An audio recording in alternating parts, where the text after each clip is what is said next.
Welcome to a rainy day in Texas, and we are inside the Rockin' Reliant Stadium in Houston as the Texans will take on the Miami Dolphins. Experience the NFL on CBS, brought to you in high definition by Sony.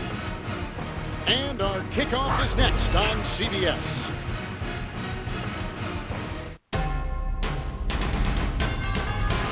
CBS Sports welcomes you to the following presentation of the National Football League.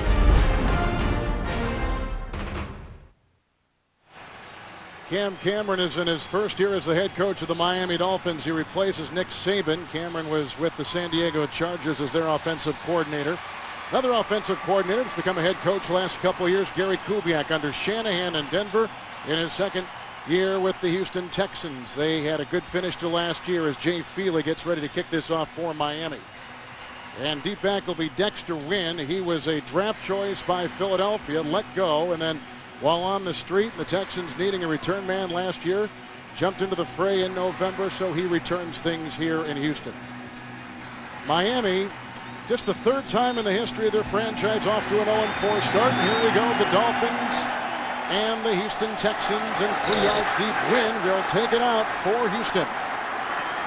And hit by Lehan as he crosses the 21-yard line on a return of 25 yards on the play. And this takes us to the quarterback, Matt Schaub. He was Michael Vick's backup in Atlanta, traded to a Houston Texan team looking for a starter as they got rid of David Carr. The offensive line has been terrific so far. They've given up just 6 sacks in 4 games.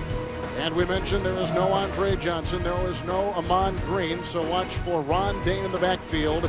And Owen Daniels, the tight end, is the leading receiver on the 22. It's a 1st and 10. And Schaub goes right to work. Good block by Winston. They're going deep. They're testing the safeties. It's incomplete. They were looking for Kevin Walter. And he had a couple guys, including Worrell, covering deep in the secondary for the Miami Dolphins. It'll be 2nd down and 10. They also had Will Allen back there, too. Miami's defense on the line. Jason Taylor comes off a season where he was named the NFL Defensive Player of the Year. They welcome back Zach Thomas in the middle. He's missed the last couple games with a concussion. And in the secondary, Donovan Darius is out with a calf injury. The 4th different starting free safety is Cameron Worrell, who is a special teams ace with Chicago. 2nd down and 10 for Schaub. And that is over the head of intended receiver Walter. For a second time, they go after him.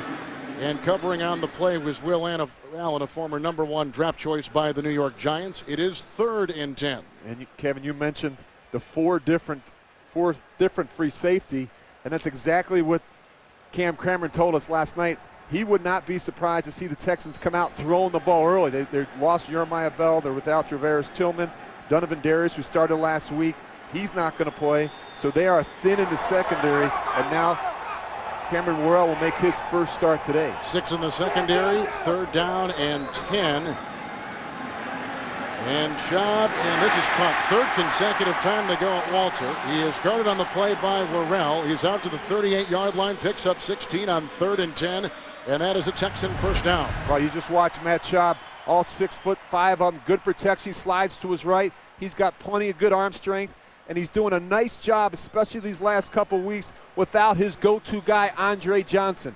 It hasn't bothered him a bit. He's done a nice job spreading the ball around, not only to Andre Davis, but right there to Kevin Walter. That doesn't surprise you at all going after that secondary, does it? No, and again, this is a team that wants to run the ball. They come out with 3 straight passes. And here's Dane's first carry on 1st and 10, and there's a tackle made by Zach Thomas, who was back, the 7-time Pro Bowler, limiting Dane to a gain of 2, and he's out to the 41-yard line.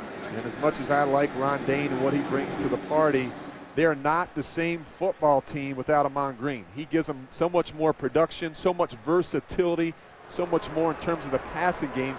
So they are limited without Amon Green and also without their best player, Andre Johnson. 2nd down, long, 7 from the 41. And Dane again, the Heisman Trophy winner out of Wisconsin, is tripped up by Traylor. Flag is thrown. The gain is to the 46. In a 6-yard pickup. Yeah, Dane doesn't have the shifty moves of a Green. Offense, number 81. 10-yard penalty Repeat, second down. And that's on the tight end, Owen Daniels. But Dane does give a nice array of things to this offense, even if he isn't green. Right, and the thing that he likes to do is run the ball downhill between the tackles. That's really where he's at his strength. And if you're the Dolphins, what they want to do with Ron Dane is they want to get his shoulders turned to the sidelines. They don't want his shoulders squared at the line of scrimmage. If they make him run east and west, they're doing a good job. And just making some tackles, which has been an issue for Miami. This is a defense that struggled, Kevin. We'll talk more about it. Their defense, their run defense, they have to get that squared away. 32nd in the National Football League, giving up almost 200 yards a game on the ground. So now 2nd and 17, they need the 49. Shot with the great play fake. He's being chased on the play by Matt Roth out of Iowa and Jason Taylor. And out of bounds, he flies. Could be a flag. Late hit it was.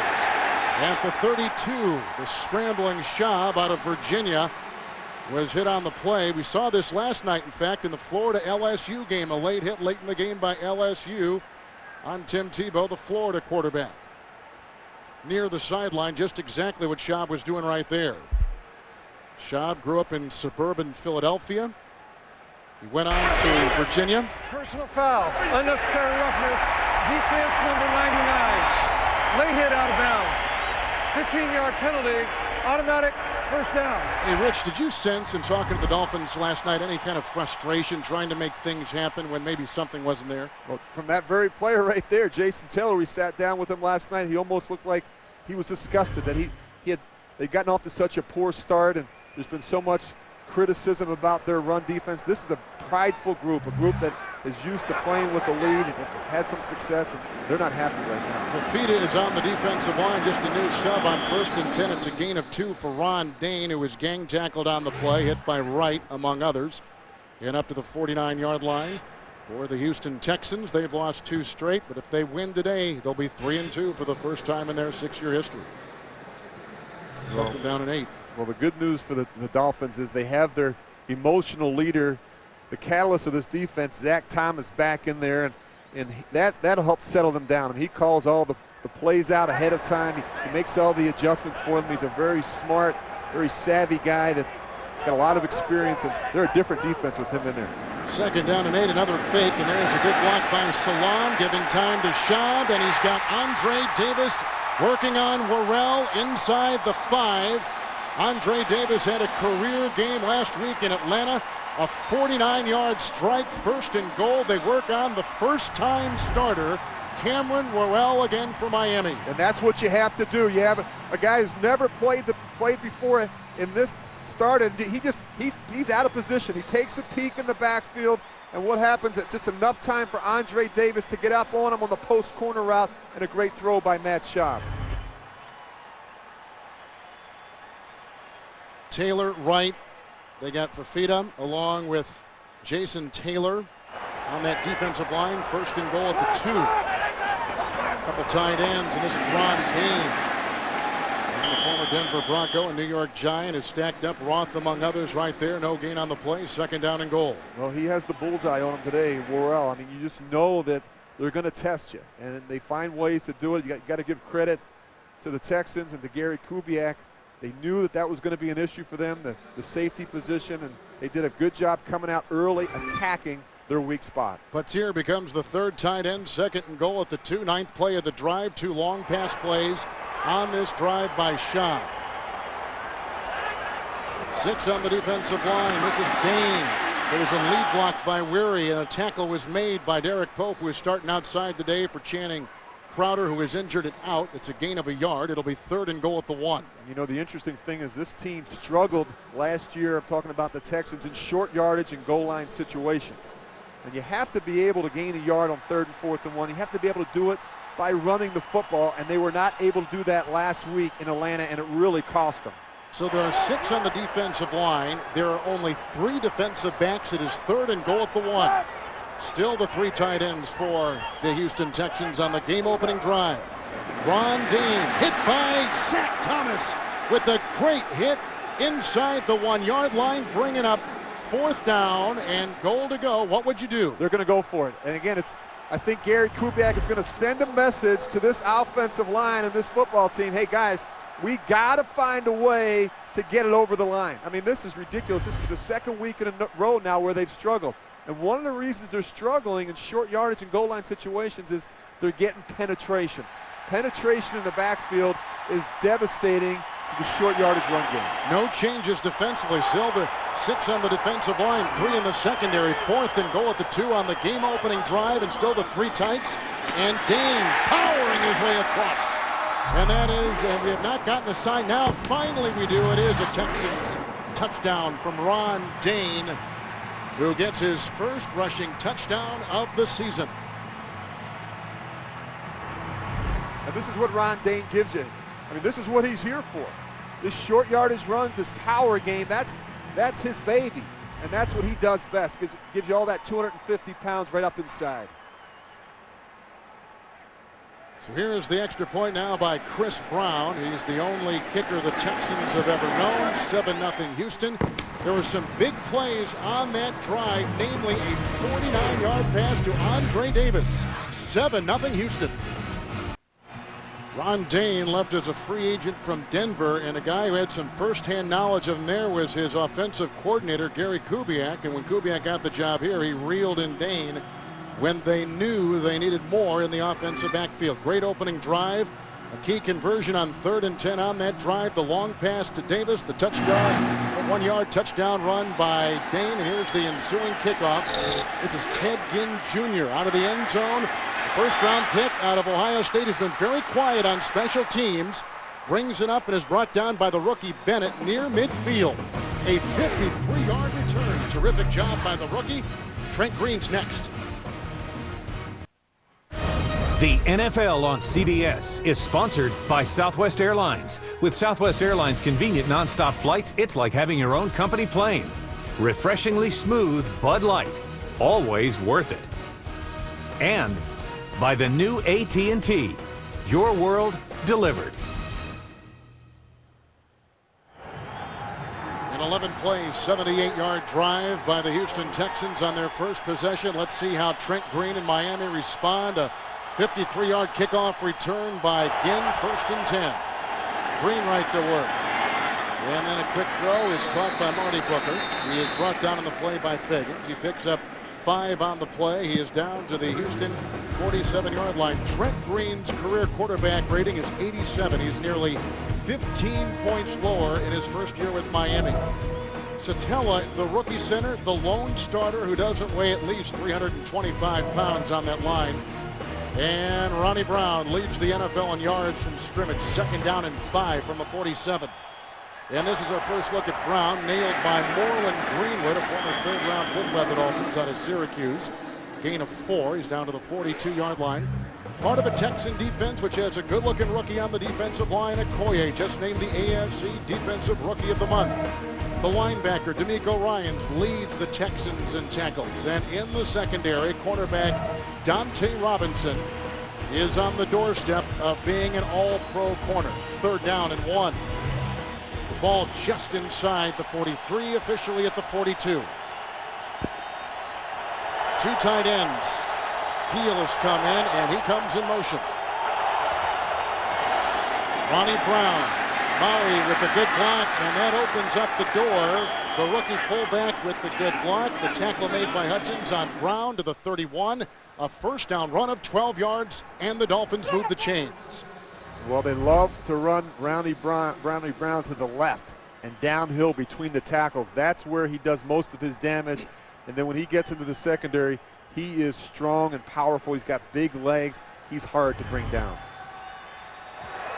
Peel in the backfield. One of 2 tight ends, 1st and 10. First Miami drive today. The block by Hadnot for Green, who's now on the run, chased by Okoye. Green's got the first down. He gets a block from Peel and is inside the 9, down to the 8. 37-year-old Trent Green with a scramble of 23 yards, 1st and goal Miami. And this is what he's going to have to do. He's good enough to be able to use his legs. You see him moving around the pocket. It's not his first thought to pull the ball down and run, but he's good enough to be able to do this. And in man coverage, which we just saw there by the Texans, this can really hurt a defense. Well, and this is the guy, Rich, that a year ago was knocked out of 8-9 games for Kansas City with a hard hit and a concussion. And I'll tell you what, that takes something out of you. You can say what you want. He's a tough guy, but still, when you get that type of an injury, it does make you think a little bit about pulling the ball down and running. First and goal at the 8. The pitch out to Brown. He's chased by Williams. He's hit by Robinson and falls at about the 6 on a gain of 2.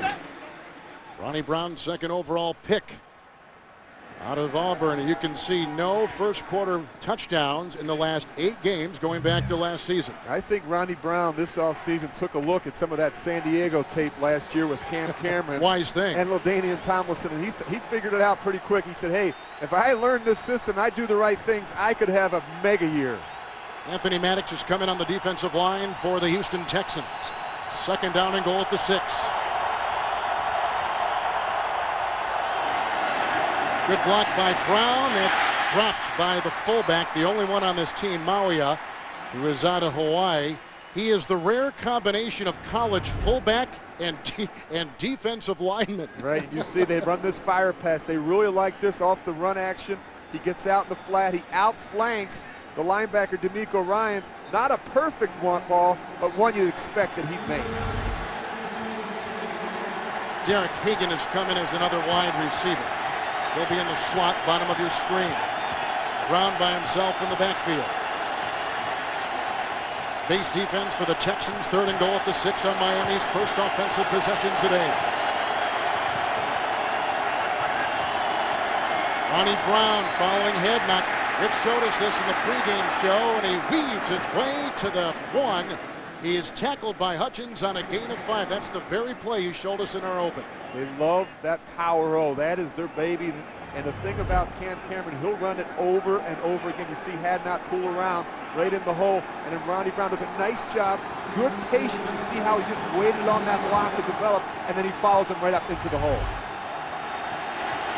4 Texans in the secondary. Starting defensive line is out there. Hagan becomes the slot. Now he is the wide receiver, bottom of your screen. Fourth and goal at the 1. And there's the problem. Crowd noise is always a problem in these situations. Short yardage situation, you want to go for it. But the thing that you have a problem dealing with is the guys on the outside furthest away from the center, and the quarterback can't hear. False start. Offense. Number 88. 5-yard penalty. Remains 4th down. So what do you do if you're quarterback, and what do you do if you're in the offense in that position? Well, these guys, they have to just sit in, and if they can, just take a peek inside and try and see the ball, because you're certainly not going to be able to hear Trent Green, especially down in that end of the field with all that noise. So instead of 4th and 1, a goal-to-go situation. Here is Feely, who's knocked in 17 consecutive field goals. He has not missed since last November. The defense holds him out. 24-yard try right here. At 4.5 to play in the first quarter. And the Miami Dolphins are on the board. So both teams score on their first possessions. 4:18 in the first. 7-3 Houston on CBS. At the Houston 8. And they come up with 3. The penalty on Martin, the ex-Green Bay Packer, costing him at least a chance to go for 6. And the physical errors are going to happen during a ball game. That's the reality. But the mental errors, that's the ones that you can't live with, especially in that part of the field. You got a chance right there. Cam Cameron gives this offense a chance to go for it, and they have to settle for 3. Well, Jay Feely has kicked for the Giants the last 2 seasons and knocks this down to win from the goal line for Houston. Jameel Cook with the lead block on the way, getting Ginn. And then out of bounds, Jesse Chapman, the reserve running back, knocks him out of play right around the 33-yard line and a 34-yard return. That Schaub was very tight the first time he was out there. Let's see if he can continue that with a 7-3 lead. You're watching the NFL on CBS. The NFL on CBS is sponsored by Quiznos. Toasty. And by Chrysler. The way our vehicles come together is what sets us apart. Chrysler. Engineered beautifully. Texan defense just held the Miami Dolphins to a 3-point-23-yard field goal. And so now for a second time, here comes Matt Schaub, who has it at the 33, 1st and 10. Walter was in the backfield lining up the receiver, and on 1st and 10, Schaub was being chased on the play by Roth, looking downfield for Putzier, the other tight end. It's incomplete. The coverage by the safety, Worrell. It'll be 2nd down and 10. Matt Schaub, as we were mentioning earlier, grew up in suburban Philadelphia. Well, you know what? This is all about Zach Thomas. They're going to run this little play action. They're going to bring the tight end back underneath. They're going to have a crossing route and then a back out in the flat. 2nd down and 10 with no huddle. It's through the hands of Putsier, and it's picked off on the play by Goodman. And Andre Goodman takes it down the sideline, and it's a 19-yard return. He's knocked out of bounds at the 25-yard line. Andre Goodman with his first interception of the year, the 6th of his career. The former Lion comes up with a huge pick on the deflection. And for the Dolphins cornerback, only their 2nd interception in the last 17 games. And that's why it's important for tight ends to see the throw. And this one gets in so quick on Putsier, he doesn't have a chance to adjust. It gets tipped. And when balls get tipped, it's never a good thing for a quarterback. And you see Goodman sitting right there waiting for that one. Schaub throws his 4th interception of the season, 25-yard line. Terrific opportunity. There's Ginn in the game for the first time. And it's the end around again. He fumbles the ball. He's chased by Mario Williams. Got the great bounce. He reels it back in. Did he step out of bounds? They say no. He gets a block from Ronnie Brown. He gets another block on the play from Trent Green, who is down. Green is down at the 46 and not moving. It's a loss of 21 yards, and Green is not moving. He threw a block, and it was a vicious hit at midfield. And shades of last year, game 1 in Kansas City, when the Cincinnati Bengals and the Chiefs were battling. I'll tell you what, when a play breaks down like this, and a receiver starts running around all over the field, you have to have your head on the swivel. You're going to see spots. Look at Fakins. He gets blown up. And then Trent Green gets hit and knocked out. I mean, when things like that happen, when players start changing direction, boy, you really have to have your head on a swivel. You see at the end of that, on interceptions, on fumbles, when the ball is on the ground, that's when these defensive linemen, they try and find the quarterback. They want to get a hit on him. There is an injury timeout, and we've got 3:35 to play in the first. This is a scene we have seen all too often in the NFL this season, whether it's Kevin Everett in Buffalo, Cedric Killings down here in Houston with the Texans not too long ago, and now Trent Green, the Miami quarterback, who is being attended to, and the stretcher is out on the field. He has doctors and medical personnel from both teams, the Dolphins and the Texans, assisting him out there. And this comes so much into focus because this was the same kind of injury we're going to show you on replay that he suffered last year in Kansas He's City. actually trying to make a block. Now watch Travis Johnson's right knee. He tries to make a block. The right knee hits Trent Green right in the side of the head, and that's what did it. You just hate to see that happen to anybody, but especially a player like Trent Green who went through the injury a year ago, who battled back and is trying to kind of resurrect his career with the Dolphins. And aside from that, just an all-around good guy.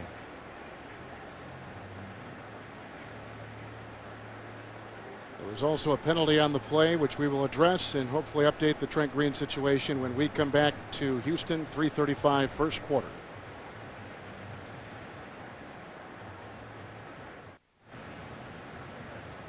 First-year coach Cam Cameron watching his quarterback, a guy that he's had a relationship with since back in the mid-90s when they were together with the Washington Redskins, Trent Green. And they have put Trent on the stretcher. They have fastened his ankles and his neck so they're unmovable. Every NFL stadium has a trauma unit, and they've got extensive x-ray machines and equipment to handle such a thing.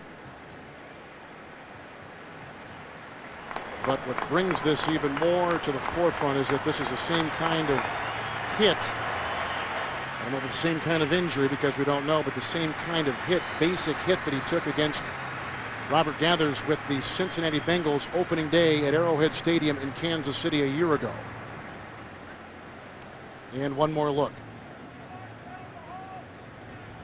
You just see he's trying to make a play, trying to help out a buddy, making a block, and again, Travis Johnson never sees him, but all that force as he's running to his left, and again, just unfortunate, trying to get his shoulder in the way, and it turned out as the knee hit the head, and But you can see him talking there a little bit.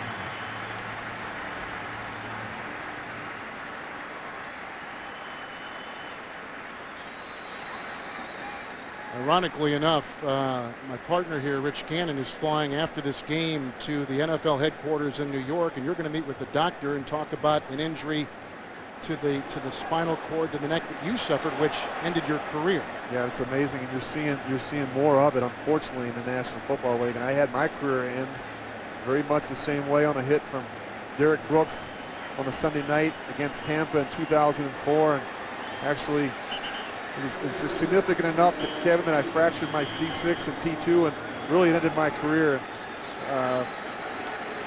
You just hope that Trent's going to be okay, and thoughts and prayers are with him and his family, hopefully. Texans had a taunting penalty. We'll show you that in a second. New quarterback is Cleo Lemon, who came in a trade in 05 with San Diego. First down and 10. Ronnie Brown, Hadnot with a pulling block. Chased by Morgan Greenwood, tackled by Greenwood at about the 24-yard line on a gain of 2. Now, as we said, there was a taunting penalty thrown against Houston during that play when Ginn was running all over the field. Yeah, and that is Travis Johnson. And I think he was upset that he thought he was chopped, and his defensive linemen, they don't like to get cut. They don't like to get hit at the knees, and maybe he thought that was an unnecessary hit, but Trent just trying to make a play, and you see the frustration coming from Travis Johnson. 2 tight ends peel at the bottom of your screen. Scanina is now on the defensive line for Houston. Second down and 8. Cleo Lemon. And over the head, uncatchable for Booker, who was covered on the play by Fagans. It'll now be 3rd and 8. A little bit on Cleo Lemon, played at Arkansas State. All-time quarterback numbers there. Undrafted, he went to San Diego's practice squad. Inactive for a good part of his career. Then elevated to the 3rd quarterback. Traded to Miami in October of 05. He saw action in 4 regular season games a year ago for the Dolphins and Nick Saban. 3rd down and 8. Nothing to Chambers yet. Base defense out there. Only 4 in the secondary for the Houston Texans. The Dolphins need the 15. To Brown outside. Blocked by Lewinsky.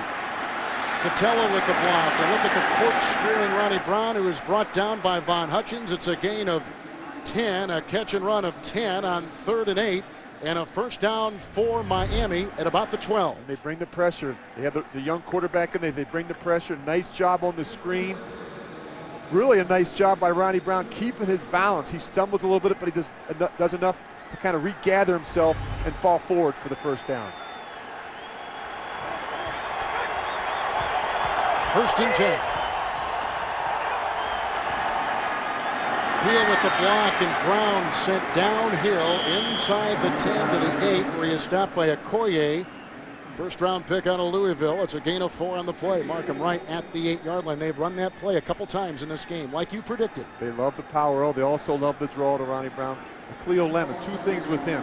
First of all, he's only attempted 68 passes in his career, so there's a lot of inexperience there. But the other thing that he does bring you that's a lot different than Trent Green is he will run the ball. He'll get outside on the edge a little bit, and I would anticipate that being reflected in the play call from Cam Cameron to get him out on the edge and let him use his legs. 2 tight ends. Eric Cochran is now in on the defensive line. It's 2nd down and a short 6. Blocked by Shelton. The pass to Peel inside the 5. He is held by D'Amico Ryans, leading tackler last season in the NFL. A gain of about 5 or 6 yards on the play. Very close to a first down near the 3. Look at Ryans out of Alabama. Well, I'll tell you what, we talked to him yesterday. I like D'Amico Ryans. He's an exciting guy.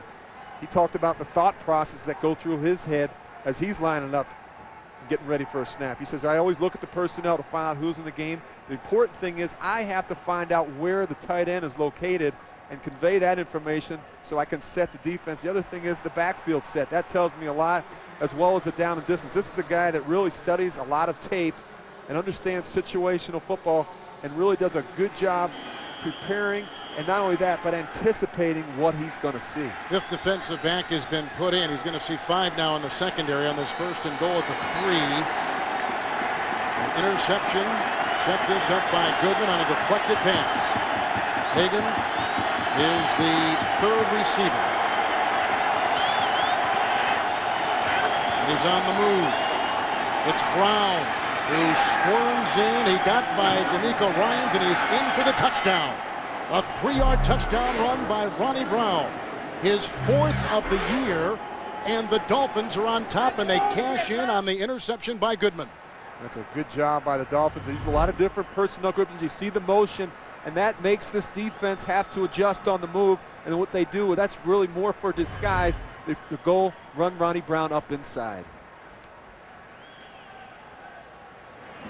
The winless Miami Dolphins, who have lost their starting quarterback for this game, Trent Green. The extra point is away, and it is 10-7 with Feely hitting on a 7-play, 25-yard drive. 3.5 minutes on the clock as we are near the end of the first quarter. And the interception again of Schaub on the deflected pass by that guy right there, Goodman, who was a high draft choice by Detroit and came as a free agent a season ago to the Miami Dolphins, inherited by Cam Cameron. And there's the drive and the first quarter touchdown in the last 9 games by the Miami Dolphins, who have the lead of 3. And it was important for them to get off to a good start today. They certainly didn't want to lose their quarterback, but to come out on the road when you're 0-4 and to get a lead early in the first quarter is important. Word from the Miami locker room on quarterback Trent Green. He does have a concussion. They are tending to him right now. We don't know if he will leave the stadium, but that is the initial diagnosis on Trent Green. Last year, after he had the injury in Kansas City, a major concussion where he was out 4 to 5 minutes when he was unconscious, his subsequent trips took him to many specialists, but there is a doctor at the University of Pittsburgh who has become, I guess, the concussion specialist for the National Football League. Yep, and a lot of these players, they do a baseline test. In fact, all NFL players do a baseline test at the beginning of the season, and the NFL has done a much better job monitoring those type of situations. Dolphins have scored their first 2 possessions, and here's the ensuing kickoff, and this is Wynn halfway into the end zone. He will take it out for the Houston Texans. And Lamont Thompson can't get him down, but he's brought down by Michael Lehan with his second special teams tackle. 30-yard return. He's out to about the 25-yard line. 9 seconds remain in the first quarter. We've been talking about last year for Trent Green at Arrowhead opening day against the Cincinnati Bengals, and Robert Gathers was the guy that made the tackle on Green.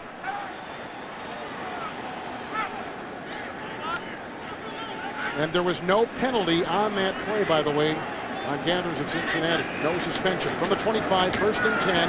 It's the end around. It's Kevin Walter, the ex-Cincinnati Bengal, run out of bounds by outside linebacker Derek Pope.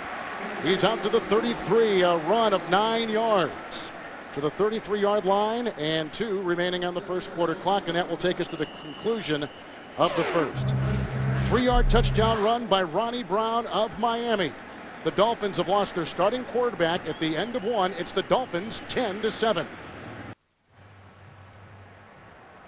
Winless Miami, 2-2 Houston. 2 consecutive scoring drives by the Dolphins. They've intercepted Schaub. They converted on a 3-yard touchdown run by Brown.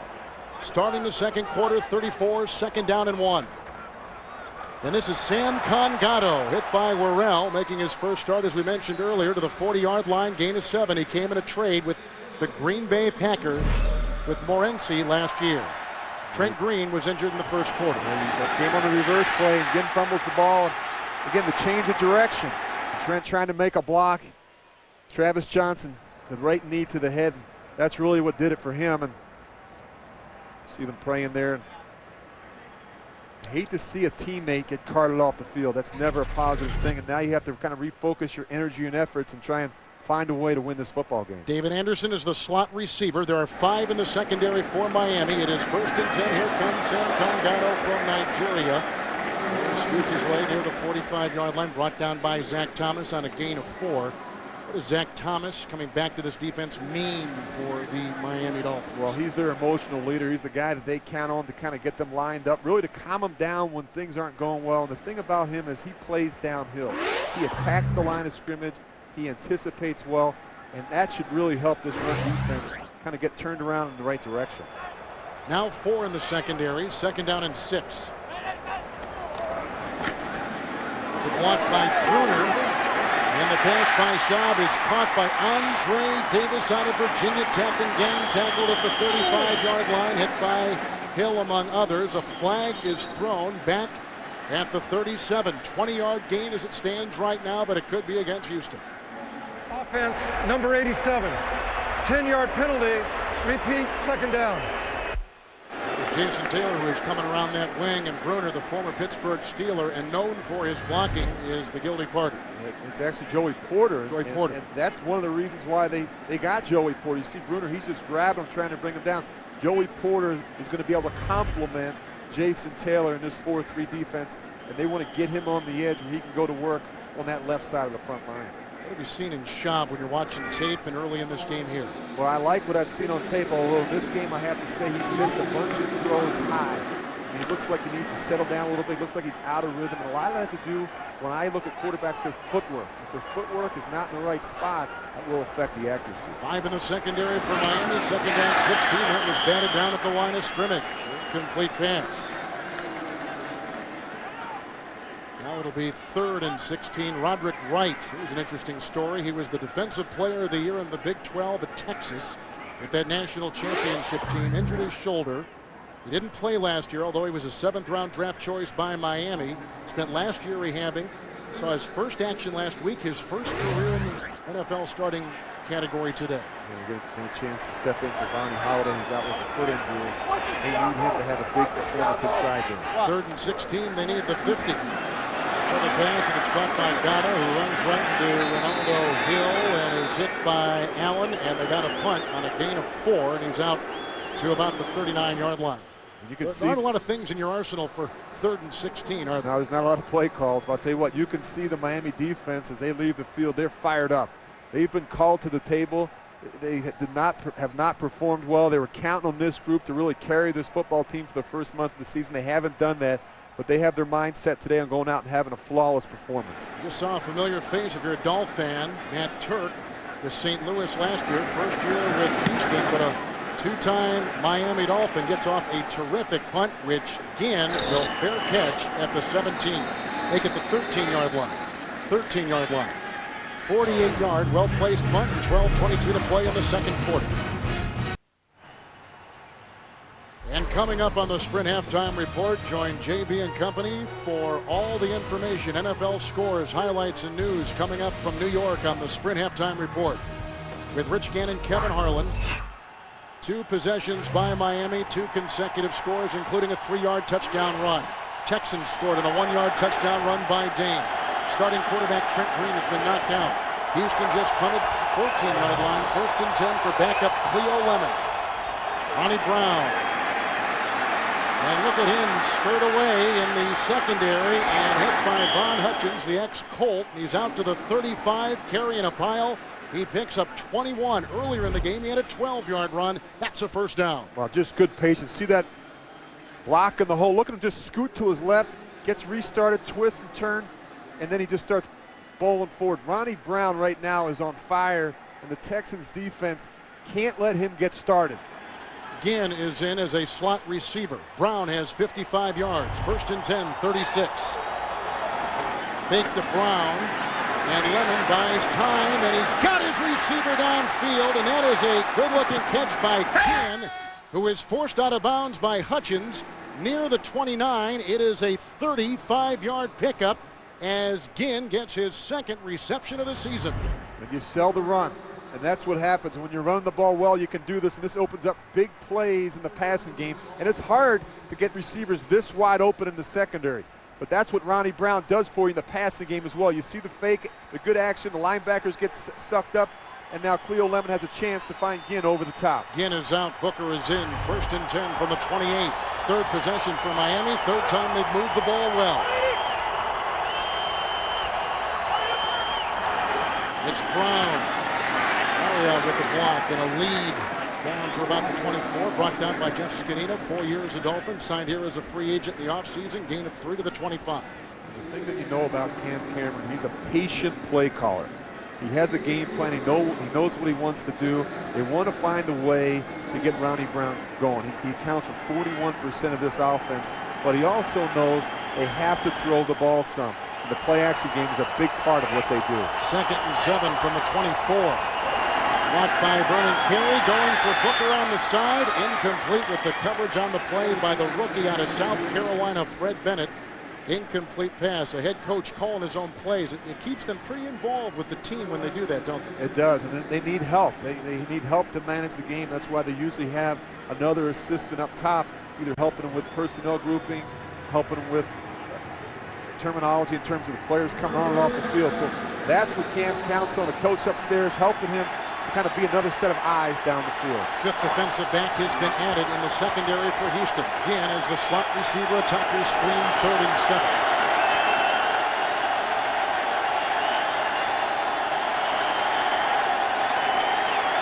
Blocked by Lewinsky, tying, and there's the pass, and it goes for Martin. There is a hit by C.C. Brown. There was a whistle on the play. It's dead at the 22. It's a pickup of 3 at the 22, which brings up 4th down and about 3. And the defense holds, and it's going to relegate the Miami Dolphins to a 3-point try early here in the 2nd quarter. This is all good for the Dolphins. I mean, these type of drives where they're moving the ball, they're having some success, they're gaining some first downs, and not only that, they're doing it with their backup quarterback. And that's the thing. You want to make sure that he gets comfortable. You want to make sure that he gets in a rhythm. Remember, he has not had a ton of reps this week in practice. 18 consecutive field goals by Jay Feely, a 40-yard try right here. Wow. 40-yard field goal. Miami has had it 3 times. They've scored all 3 possessions. The big play there, a 35-yard pass to Ted Ginn Jr. The NFL on CBS is sponsored by Comfort Inn by Choice Hotels. Warm, welcoming, and worry-free. Book today at choicehotels.com.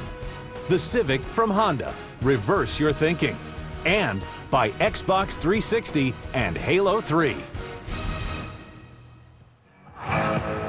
Miami has lost their starting quarterback. They're winless. They saw a traumatic event on the field. How about their response to all this? Well, as Cam Cameron told us last night, during these tough times, you better know what you believe and then be willing to stick to it. This team has got a lot of character. After the 40-yard field goal, here's the ensuing kickoff out of the end zone to the 20. When we come back, it'll be Matt Schaub, who had a good beginning drive, but threw an interception after that. Let's see what the young quarterback out of Virginia can do coming up. 56th consecutive sellout here in Houston. The roof is closed, rainy and humid outside with Rich Gannon, Kevin Harlan. Miami has scored on their 3 possessions. They did pick off Schaub earlier in the game. After the field goal moments ago of 40 yards, the kickoff in the end zone, 1st and 10. This is Ron Dane, and he is brought down by 16-year veteran Keith Traylor, gain of 4, out to the 24-yard line. He was a 3rd-round pick by the Atlanta Falcons and sat and watched Michael Vick for those years with a couple of starts sprinkled in. And you were saying the other day, it's not only what he learned from Michael Vick, but what he did not learn, how to handle being a starting quarterback in the NFL. Right, and I think you learn a lot, as you said, Kevin, by watching. I think you learned not only what to do, but maybe what not to do from Michael Vick, and trying to take those experiences and put them to good use here in Texas. 2nd down and 6. This is Dane again, the NCAA record holder out of Wisconsin, brought down by Worrell. Gain is to the 32. It's a pickup of 8, and it is a Texan 1st down on their 4th possession today. It's Matt Schaub, who grew up in suburban Philadelphia, was the ACC Player of the Year his senior season at Virginia. Well, I like him. I like the fact that he's a hard worker, and that's the thing. I think he does the work necessary during the week. In fact, Gary Kubiak said, hey, I have never had to talk to this guy about a schedule.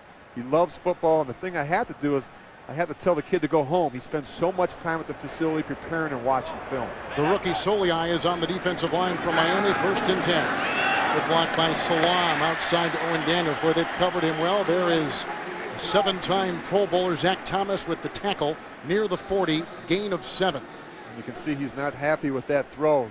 Matt Schaub, he misses. And you say, well, it's completed, but look where it's completed. Owen Daniels has to turn around and catch this ball. And Matt Schaub prides himself on being an accurate thrower. He's coming into this game completing 74% of his passes, and he realized the importance of putting that ball out on the front number so that Owen Daniels can get into the transition of the run and pick up even more yardage. 2nd down and 3, 4 in the secondary for Miami. Sam Gatto And he gets over Hill, then he is banged by Will Allen, and the tackle is made back at about the line of scrimmage. No, in fact, a loss of a yard back at the 39-yard line for Gatto, who was undrafted out of Liberty and wears number 35 in tribute to Christian Okoye, the Nigerian nightmare who comes from his homeland of Nigeria. 3rd and 4. They're going to use a lot of different backs. You know, you're going to see Gatto and you're going to see Ron Dane because Amon Green is not healthy. He's not playing, and I think that's a problem. The guy gives you so much, not only in the running game and the passing game, so they're going to have to use different backs, empty backfield, kind of get some opportunities. Nickel secondary. Goodman has come in. 3rd down and 4 to go, and that is caught 45-yard line. Grabbed by Walter. The tackle made by Joey Porter, picking up 7 on 3rd and 4. And it's a first down officially at the 46-yard line. Watch, it all starts with the group up front. Nice job with the protection. The thing that Matt Schaub does a nice job, the ball comes out quick. He's decisive. He makes good decisions. Good accurate throw down there for a big first down. Still 5 in the secondary. The 3rd receiver is David Anderson, who came off the practice squad late last season. 1st and 10. Fafita is back on the defensive line, and he makes the grab right there along with Roderick Wright. Joey Porter, gain of 2. It's up to the 48-yard line on the run by Ron Dane, and some big names around the NFL. Tom Brady has already thrown a touchdown pass today. And Drew Brees has thrown his 8th interception. 8 interceptions already from Drew Brees, who finished 2nd, by the way, in the MVP voting a year ago. Oh, they're struggling right down there in New Boy, Orleans. they are, aren't they? You don't have some production and some consistency at that position. It makes things really, really difficult for your football team. Well, the 3rd receiver forces the 5th defensive back. 2nd down and 8. Good block. Oh, look at, there's a fumble on a hit by Jason Taylor, and it's picked up by Miami on the 2nd turnover today by Houston. Grabbing it was Roderick Wright in his first NFL start. Taylor knocked it away, and Miami will begin it at the 41 of the Houston Texans. The winless Dolphins getting a big play on defense for the 2nd time today. The NFL on CBS is sponsored by NYSE Euronext. One market, infinite possibilities. And by Sprint, proud sponsors and avid fans of the NFL. Jason Taylor just forced a fumble and recovered by Wright. It is a 1st and 10 from the 41-yard line. Houston has had 2 turnovers, both in their own territory. Trent Green is out with the concussion. Cleo Lemon is in, 41-yard line. The tight end Peel is in the backfield. That means Ronnie Brown with the block from Hadnot, who got tripped up, is D'Amico Ryans, who is a former Southeastern Conference Defender of the Year. Limits him to a gain of 2 down to the 38-yard line. Tomorrow on CBS, what does it take to melt the heart of TV's most popular bachelor? Find out in an all-new 2.5 Men. That's tomorrow at 9, 8 Central. On CBS, it is 2nd down and 8. Fumble moments ago in Miami at the 38. Peel, one of 2 tight ends for the Dolphins. It's outside, and that is incomplete. The coverage was applied by Moreland Greenwood on the tight end. David Martin, a free agent this year. Incomplete, 3rd down and 8 to go. Well, when you're struggling offensively, the thing that can help you is turnovers by your defense. You look like a little unsure there on that fake with the play action. But the thing that this Dolphins defense is going to do, they're going to generate turnovers in field position. And consider this, they've had 21 offensive plays, 18 of them have been run from Houston territory. That's why field position and turnovers so big in this game. 5 in the secondary. Again is the receiver wide to the bottom of your screen, 3rd down and 8. Lemon has Brown at his side. There's a block by Shelton. That gives time for the pass to Brown. Satella out there with a huge block by the rookie. And down to the 16-yard line goes Ronnie Brown. He is brought down by Hutchins, picks up 17 with the catch and run on 3rd and 8, and a first down for Miami. And just watch this offensive line. You see Hadnot out in front, and you see Satella. They do a great job getting up on the 2nd level, getting hats on them, getting guys down so that Ronnie Brown can go to work. 22-yard gain to the 17. 1st and 10. 4 in the secondary now with just the 2 receivers to defend. Brown again. Blocked by Martin. Blocked by Peel. And a gain to the 15-yard line with the eventual tackle made by Okoye. And it's a gain of 2. He is the youngest player, Okoye, in the NFL at 20 years of age. They told us it's hard to find a 3 technique, a guy that plays inside there on the guard who can rush the passer, and that's what he does. I think he's getting better in his run defense, but he has, for a man of his size, he has good quickness and the ability to get around the lineman and rush the passer. That's what he brings to that front four. Tied in the backfield, 2nd down and 8.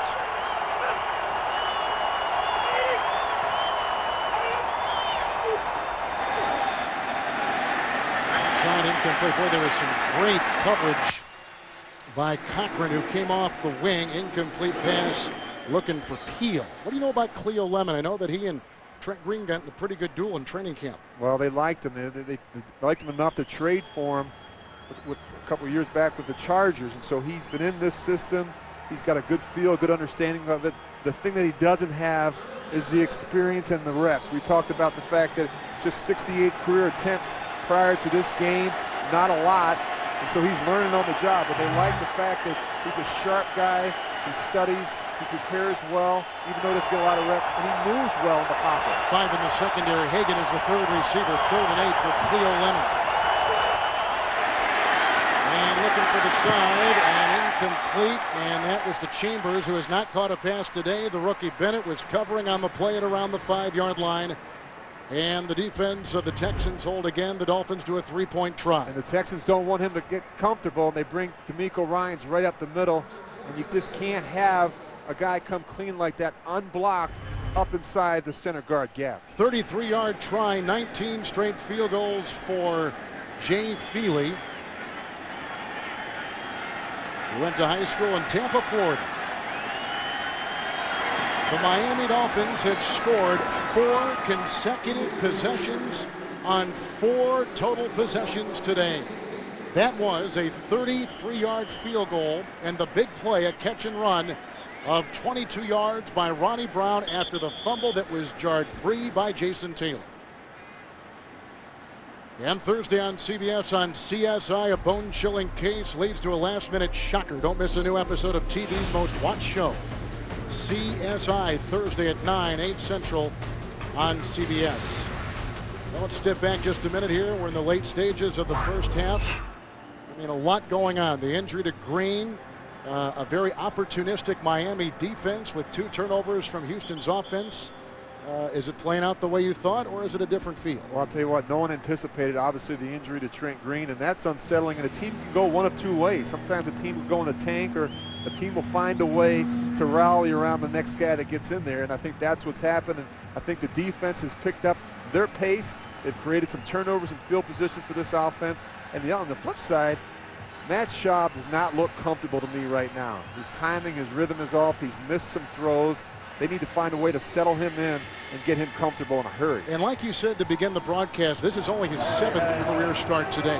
Right, and he's going to make some mistakes. You just know that that's part of the learning curve, but you just hope that he learns and improves quicker and better each time out. Miami's offense has been terrific. No turnovers and no sacks. This is Wynn, who starts it from the goal line for the Houston Texans. He's got Jameel Cook with the block, and he finds some room, and then finally the kicker brings him down. Feely on a 37-yard return. Earlier in the game, we had a 53-yard return by Ted Ginn Jr. of Miami.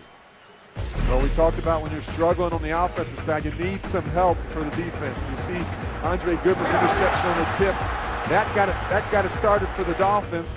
And then they come right back with a block pass, frustrating Matt Schaub even more. And then Jason Taylor just beating Salam around the edge. He's a relentless pass rusher. You're going to have to find ways to block him, whether it be with a tight end in the back, other guys chipping. It is 1st and 10 with the quick handoff on a gain of 3 up to the 38. It was Sam Congado, and he was brought down by Matt Roth.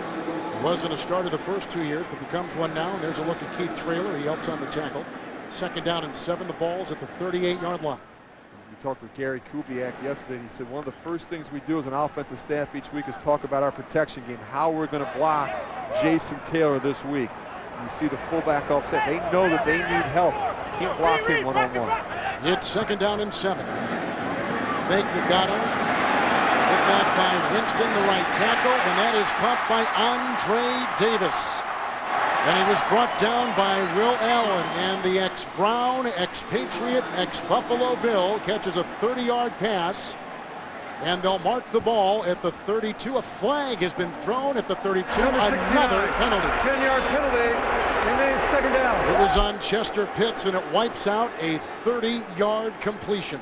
And you get, fortunately for the Dolphins, you get the penalty. You see Jason Taylor trying to get a little bit of oxygen, get the oxygen, some water. Offense of the Houston Texans has had 3 holding penalties today. So a 30-yard gain, which would have taken them to the 32, makes it with the penalty. Second down and 17 to go, back at their 29. 5 in the secondary for Miami. And they've got the third receiver, David Anderson, out there in the slot.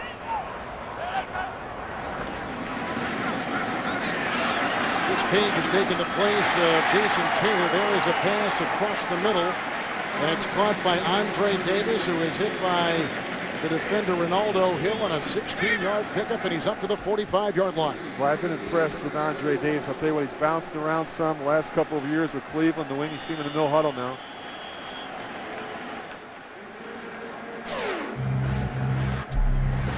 Two-minute warning and a timeout.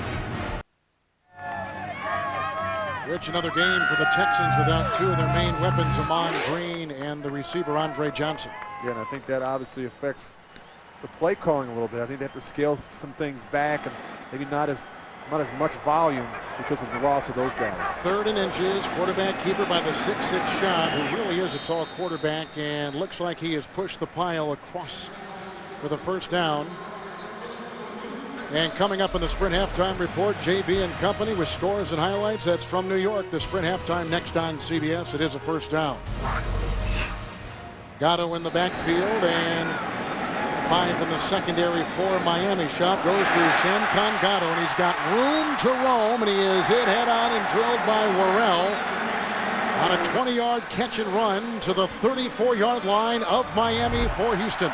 Wow, they caught him in the right defense. Nice job by Samkon Gatto, being patient, and then you see the screen burst out. Still 5 in the secondary. Hutzier becomes the extra receiver, and that goes off to Davis. He is down to the 27. He was hit on the play by Will Allen, a gain of 7, and he's down to the 28, and a timeout taken by Houston. And a look at Gary Kubiak. Do you see, and of course he was the play caller under Mike Shanahan in Denver for all those years. Do you see remnants of the Denver offense in this offense? There's a lot of similarities. You see the production that the tight end Owen Daniels has, and reminiscent of Shannon Sharp and what he was able to do in that system. The thing that they were really looking for was that 1,000-yard back, the type of production that they really needed in the running game, and they're hoping they can get that with a healthy Amon Green. But the key to this offense is and has always been production in the running game. They need that rusher, and that really, off of that comes all the play action and all the big plays in the passing game. 5 defensive backs remain out there for Miami, who have scored every time they've had the ball today, in spite of losing their quarterback Trent Green. Schaub is at 6 consecutive receivers, 2nd down and 3. 2 timeouts remaining for the Texans. Winston with the block. Oh, here comes Jason Taylor from the blind side, bringing him down at the 38-yard line. So he is forced to fumble. He gets a sack, a loss of 10, effectively knocks him out of field goal range and forces Houston to burn their 2nd timeout back at the 36-yard line. A little twist stunt. You see him, he actually lines up inside and then works a little game, and then he just beats Chester Pitts. And the Texans are going to have to realize that Jason Taylor is hot today. He's on a roll, and he's the type of guy that's a streaky guy. When he gets a sack or 2, he can really get rolling. One of the things that I know is important for a new coach is to sell their system. And for a first-year coach like Cam Cameron, 0-4 start, a little success will help sell that system. Yeah, it's really important. You talked about needing some validation for what they're trying to do. And he's brought a new system in. He's brought some new players. And I think that these players want to see results, especially veteran guys like Zach Thomas and Jason Taylor. And so it's been a frustrating start for them. But again, that core leadership that's been through some tough times, that knows that they continue to work hard, that good things will happen for this football team. 3rd down and 12, 6 in the secondary. The ball is at the 36. Here comes Porter. There goes Schaub. And that is dropped by Walter across the middle. He was a third receiver last year, a third and fourth receiver before that with Cincinnati. And because of all the injuries to Andre Johnson and Jacoby Jones, and they just lost Jerome Mathis yesterday for what looks like the rest of the year, they have had to elevate Walter to a starter. And that's not a good throw. And I get the sense he's steering the ball a little bit. You can't aim it. You have to come back, pick a spot, and throw it. And right now, Matt Schaub, a guy who's been very accurate this season, is missing on too many throws. Well, I said they knocked him effectively out of field goal range. This will be a 54-yard try by Chris Brown. His long this year is 42, a 54-yard try. The snap from Brian Pittman and the hold by Turk. It's got the distance. He got it. 54-yard field goal. And big plays on that drive. A 34-yard catch and run by Sam Congato and a 16-yard pass to Andre Davis on the second longest field goal of his career. The ex-Steeler puts it in from 54 yards away.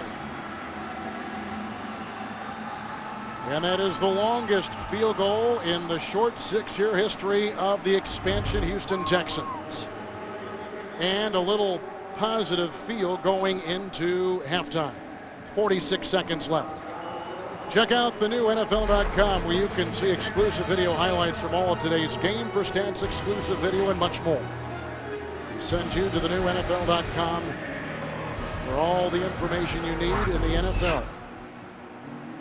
So Miami comes in 0-4, Houston at 2-2, and the Texans have lost 2 consecutive games heading into today after winning their first 2 of the season.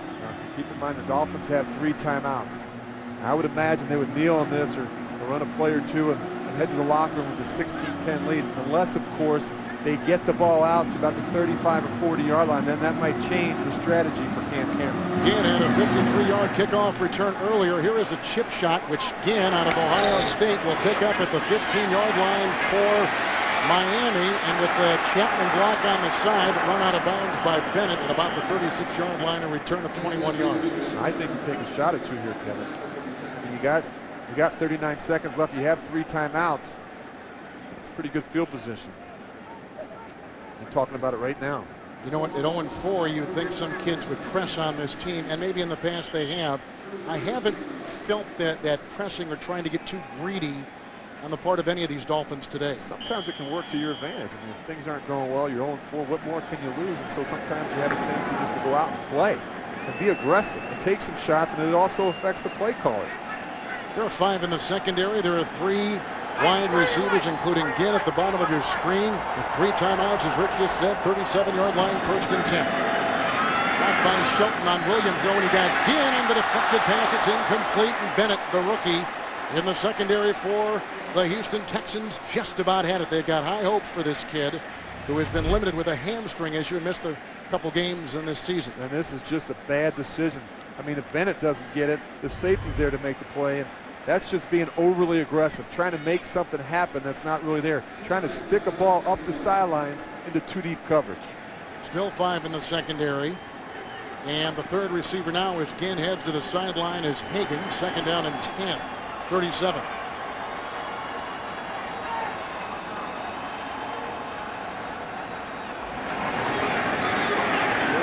Get the block. Eric's outside to Brown, dancing with all kinds of white-shirted defensive Texans right there, throwing them for a loss of 3 on the play. And back to about the 33-yard line for Miami. Dolphins again with the 3 timeouts. You see the clock winding down, and that may be it. They may take that lead and head to the locker room as Lemon is still trying to get the play call from the side, maybe get one more shot, but I think that's going to be it. So if you throw out that possession right there, the first 4 possessions, Miami scores. A 3-yard touchdown run by Brown, 3 field goals, but they do, Miami, lose their starting quarterback, Trent Green. You're watching the NFL on CBS. CBS Sports presents the Sprint Halftime Report. Sprint, proud sponsor and avid fans of the NFL. And welcome back to New York in our Sprint Halftime Report. I'm James Brown, along with my colleagues Dan, Bill, Shannon, and Yomer. Pump us up, baby. Get us going. Hey, ready to run. With that in mind, let's go do it. Show you the highlights. Get you going, Dan. Hey, here's Tom Brady, dropped back to pass, all day to throw here. Finds Dante Stallworth, goes 34 yards up the sideline. Watch him cut back inside. On the day, Derek Anderson already has 3 interceptions, and Tom Brady once again. You know it's going good when you look at 3 or 4 different receivers. Then you dump it off to Ben Watson, and he goes in for a touchdown. 8 yards, New England dominating again. Browns last one in New England, 1992. So much for the trap game, baby. Oh, how about that, Shannon? Speaking of Shannon, let's go to Shannon. Here, David Garrard's going to look for his tight end, Mercedes Lewis. 5 and 16 yards would lead to a John Carney field goal. But the man of the hour, Maurice Jones-Drew, a.k.a. Pocket Hercules. 5 carries, 72 yards, and this 52-yard run puts them up 10-0, and that's where we are. Kansas City has yet to rush for a touchdown in 2007. Kansas City with only 7 rushing yards in that first half there, Shannon. Down in Tennessee, there's 2 turnovers by Tennessee in the first half. You're going to see the first one here. Lendell White hit by Jamal Anderson, picked up by D'Angelo Hall. He will take it 57 yards for the Falcons, only touchdown of the half. Chris Brown, watch this run. Inside, bounces off, keeps his feet outside, heads for the left corner. He ties up 7-7, 2 field goals, 10-10 at the half. Titans have defeated the Falcons 4 straight there, Coach. Dolphins and Texans, Dan. And Trent Green is out for the game, a concussion. He gets hit right in the head there with Travis Johnson's knee. He's in the locker room, further medical evaluation. Reminder of last year at opening day in Kansas City when Trent Green gets banged in the head. He misses 8 games there. Hopefully the best for Trent Green. And then in comes Cleo Lemon. He hands off to Ronnie Brown. Goes in for a score. Ronnie Brown, 94 total yards in the first half for Miami.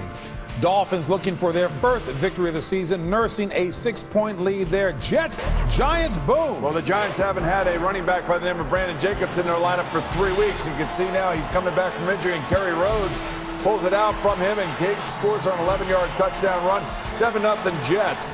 Then Derek Ward, it's his turn now. He's going to go right up through the center of the Jets defense for an 8-yard touchdown run. Nice play there by the young running back. But how about this catch down the sideline by Lavernius Coles? It was reviewed and was held up. Tremendous catch by the Jet wide receiver. And then Brad Smith, after a 9-play, 93-yard drive that eclipsed 1 minute and 46 seconds, the first touchdown of the day. And Mike Nugent just tacks on a field goal after an Eli Manning interception. Giants have won 3 straight against the Jets. Jets trying to change that today. Shannon. The Redskins, Jason Campbell, 16 of 19, 171, and this 7-yard touchdown to Chris Cooley puts them up 7-0. Antoine Randall, Santana Moss, he's hurt. Antoine says, I got your back, Gronk. 7 catches for a buck. Lead to a Mike Sellers 1-yard touchdown. Detroit has 41 yards of total offense in the first half, Wow. JB. Unbelievable. John Kitna, MVP. Oh, little dig there. Go ahead, Coach. Seattle offense, 93 yards total offense first half. You're going to see right here Matt Hasselbeck getting sacked by James Ferrier. Sean Alexander is being tackled for loss by Aaron Smith. And who do you look for in the red zone with your Pittsburgh? It's a tight end, and it's Heath Miller this time. 7-0 in the first half. And we know those 2 teams last met. Super Bowl 40. Pittsburgh won that one, right, Coach? Gus, go to boom. How about Gus Fry subbing for the injured Mark Bulger right here? Touchdown pass, 16 yards to Drew Bennett. They're up 10-3. Matt Leinert's out with a collarbone injury. In comes Kurt Warner. He hands it off to Edgerrin James. He fumbles it. You think, okay, St. Louis has got the ball. No, guess who comes up with it? Reggie Wells. He gets the touchdown. 13-10. Doubtful for a return of Matt Leinart. Hey, maybe Shannon's Super Bowl pick can get it going right rolling now. now, Jay. I hear you rolling now. Dan. Hey, David Carr down in New Orleans. He gets hit by Will Smith, gets a back injury, possibly can return. He's getting Carter off with a back injury, but he will come back in the game. And then there's no David Carr. Who comes in? Matt Moore drops back. Look at this play here. Nice catch by Kerry Colbert in the crowd. 44-yard gain. That leads to a field goal, and it's a field goal fest. 6-6. All right. Cleveland at New England, Miami at Houston. Those are the 2 games we'll be taking you back to the second half of, and the guys won't dig each other when we come back. Trap game in Trap game. Watch that trap game. CBS Sports presents the Sprint Halftime Report. Sprint, proud sponsor and avid fans of the NFL. CBS Sports presents the Sprint Halftime Report. Sprint, proud sponsor and avid fans of the NFL.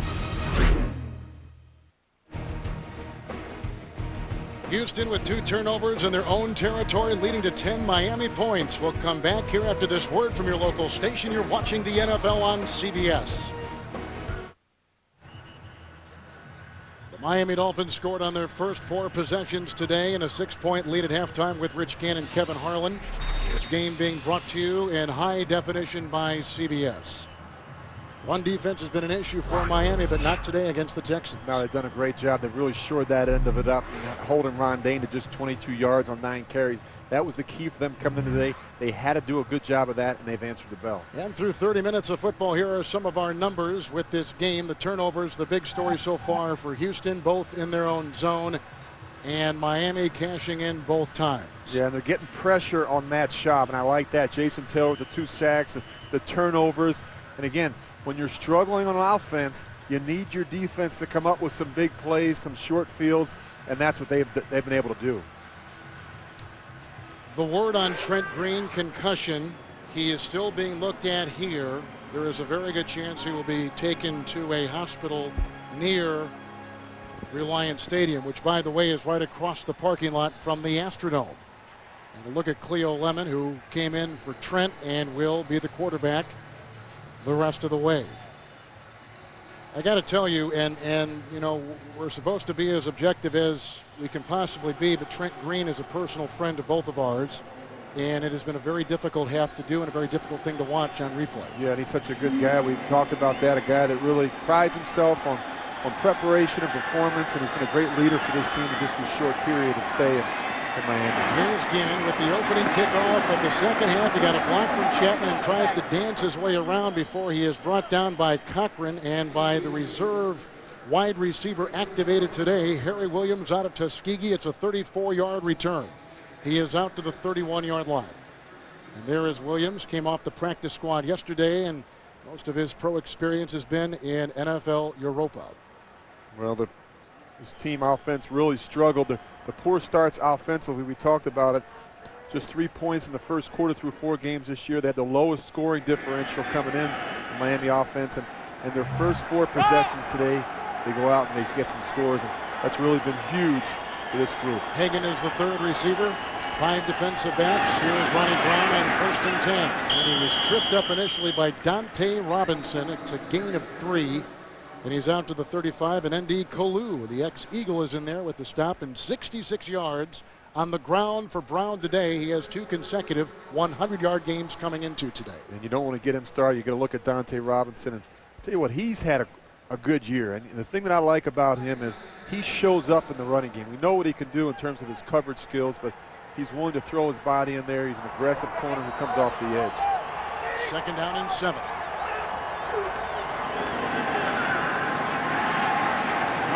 With a block, and there's an interception. It's caught by C.C. Brown. On a pass intended for the Dolphins downfield, he returns it to the 46. It was intended for Marty Booker. It's a 9-yard return. It's the first turnover for Miami and a break for the Houston Texans. Tomorrow on CBS, see why critics call The Big Bang Theory one of the funniest new sitcoms of the season. It's tomorrow at 8:30, 7:30 Central on CBS. Interception by C.C. Brown of the Houston Texans, 46 of Miami, 1st and 10. Ron Dane brought down by Worrell, 39-yard line on a burst of 7 yards. Schaub, the quarterback for the Houston Texans, and it was a recruitment by head coach Gary Kubiak. When he was looking out there, Garcia was open. He was a free quarterback. Even Jake Plummer was talked about, but they settle on Schaub. They're looking for a quarterback, a young quarterback that they can really develop their team around, and they moved quick. They did their research. They found out about him as a person, and where he actually went out and played golf with him for a day when they get to know this guy. 2nd and 3. Dane again into the back of Chester Pitts and brought down by Traylor, who has 3 Super Bowl rings to his credit. Gain of 2 to the 37. But he liked what he said. He said he played the first 9 holes. They were just talking, and then second 9 holes he decided to play for a little bit of money, and he found out the real competitive streak in this guy. He really said he came to life, started making some birdies and some pars, and Gary Kubiak said, I hope I get a chance to win my money back from you. But The thing that he liked about him was that the guy loves football. He loves to be around the facility. He's a gym rat. He's in the weight room. He's working out. And the players have really responded to his energy and passion for the game. 3 defensive backs. Extra linebacker has been brought in on this 3rd and 1. It was a handoff to Dane, who tried to chisel his way for the first. Very close gain of a couple on the play. He had to get inside the 36-yard line. And the thing I like about Gary Kubiak, he's not made a big deal about the injuries that they've had. Andre Johnson, Ahman Green. He said, look, we're just going to keep rolling our guys in there. In fact, the receivers last week, Kevin Walder, Andre Davis. Andre Davis had a career day last week. He said, these guys have stepped up. That's what you need. So you're going to be a veteran football team, a team that's going to win games in this league. You have to have your guys, everybody contribute. It's the first down. Fafita is on the defensive line for the secondary. Shot, 1st and 10, going deep, looking for Davis. There's a flag, the coverage by Lehan. And the flag thrown at about the 10. How you like Schaub's arm? Well, he's got plenty of arm, Kevin. That's not his problem at all. He can chuck it. You know, Illegal contact, defense, 5-yard penalty, automatic first down. little double move right there. You watch the move. There's the out move. And Lehan, he gets fooled. But Andre Davis doesn't give Matt Schaub a whole lot of room on the boundary. And you want to give a 3 or 4 yard cushion so Matt Schaub has a box to throw the ball into. And when you run the route rep on the sidelines there, that makes it very difficult for the quarterback. 4 in the backfield defensively for the Dolphins. 1st and 10 from the 30. It's Dane with the lead block from Vontae Leach, and a tackle made by Roderick Wright out of Texas, who was from Houston actually. Gain of a couple on the play to the 29-yard line. It was interesting. We talked with Jason Taylor. He said, you know what, it's not about the running backs we've faced the last couple of weeks. It was about us being out of position, not tackling better. So we spent the whole week going back, working on fundamentals. They did extra 9-on-7 periods where there's 9 offensive players and 7 defensive players. It's predominantly a run package, a run deal they do in practice. And he said we just pounded each other to try and figure out how to solve this running problem. 2nd down and 8. Blocked by Winston. Time for Schaub. Leach on the wing. The ex-Packer is drilled by Zach Thomas on a gain of 4. He is down to the 25-yard line. Word from the Dolphin locker room. Trent Green is being taken to a local hospital for observation. He suffered a concussion early in the game. Pope has left one of the linebackers for Miami. They bring in an extra defensive back. And injuries are such a part of this game, and it's how you respond. You know, you hate to see a player like Trent get carted off, but you know that that's part of the game, and it's a question of how the veteran group is able to keep things together in his absence. 5 defensive backs, 3rd down and 4. Schaub incomplete. No yellow on the field. The coverage on the play by Will Allen, and the intended receiver was the tight end Owen Daniels, who's been very quiet today. He's been the main target of Schaub most of the season. Only has 1 reception, and they're going to try for 3. And that was tough. He had to put it in just a perfect spot in order to get that done because there was such good coverage by Will Allen. Well, earlier in the game, late in the first half, Chris Brown, 9 years out of Nebraska, a record holder with the Cornhuskers, made a 54-yarder. This will be a 43-yard try. And he gets it as they cash in on the C.C. Brown interception. 8 drives this year for the Houston Texans and no touchdowns in opponent's territory. The NFL on CBS is sponsored by Southwest Airlines. With Southwest Airlines' convenient nonstop flights, it's like having your own company plane. Lipitor. And by the Comcast Triple Play. Experience TV, phone, and internet together like never before. Texans have gotten a touchdown run on their first drive of the game. A yard away, Dane, a 2-long field goal, 54 and 43-yard kicks. And now here's the kickoff after that, and it was picked up by a reserve offensive lineman who is Gene Murchkowski, who was picked up after being cut by New England. 10-yard return. Miami gets it back in 10:41 in the 3rd. 3-point lead for Miami early in the 3rd quarter. Last time this young quarterback, Cleo Lemon, was out there, he threw a pick. His psyche's got to be a little bit wavering right now. You have to have a short memory to play that position.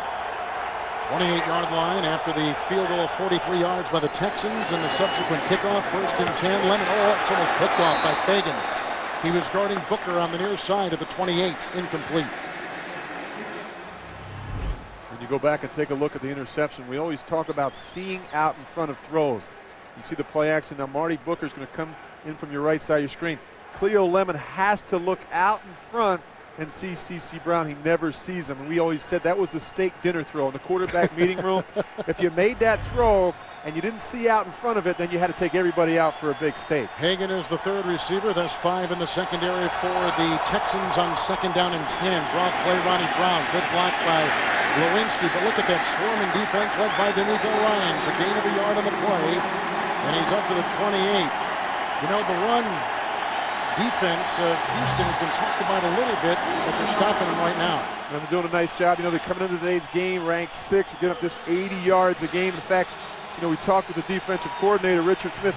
In his 20 games as a coordinator here at the Texans, only 3 times have backs gone over 100 yards. So they're very well aware of the challenge today with Ronnie Brown. Still the 3 receivers, still the nickel secondary. It's 3rd and 9, and they need the 38. Shelton with a block. That's caught by Martin. He is out to the 38. He worked on Ryans. He picks up the 1st down by a yard, picks up 9. It's right where he had to get for the 1st down. 38 moved the chains for the 1st down. Good job finding the tight end across the middle of the field. They have to get the tight end more involved in this offense. This is an offense that's really predicated on production from that position. They haven't had that so far this season. 1st and 10.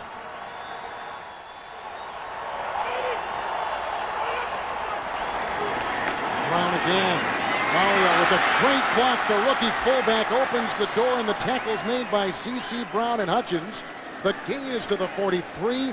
A run of 19 yards by Ronnie Brown, up to 86 on the day now, running for the Dolphins. And again, no surprise. You knew they loved this run up inside. You see the kick-out block, and again, Ronnie Brown getting up into the secondary.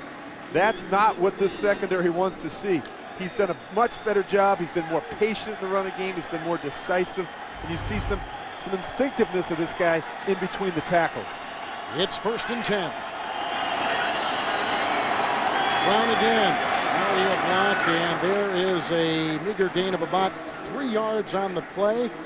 Greenwood makes the stop. Let's go to JB in New York. Kevin and Rich, right after the Giants score, look at how the Jets answer big. From the 2-yard line, Leon Washington split straight up the middle. Slick move here. 98 yards to pay dirt. Fellas, his 2nd 98-yard return for a score this season. Jets up by 10 in the 3rd. Kevin Harlan, Rich Gannon. And you know, JB, it was just last week that Washington had the Jets' first rushing touchdown of the season. So he's making a dent on offense. Thank you, JB. 2nd down, 7 from the 40. Ronnie Brown again, Carey with the block. Also Lewinsky with the block. And look at Brown running hard. Finally tackled by Moreland Greenwood. He is down to the 31-yard line. A hard-earned 9 yards for Brown. Wow, and he is a power runner. You know, you just watch him keep churning his legs. He's the type of back that gets better as the game goes on with the more carries, but just great balance.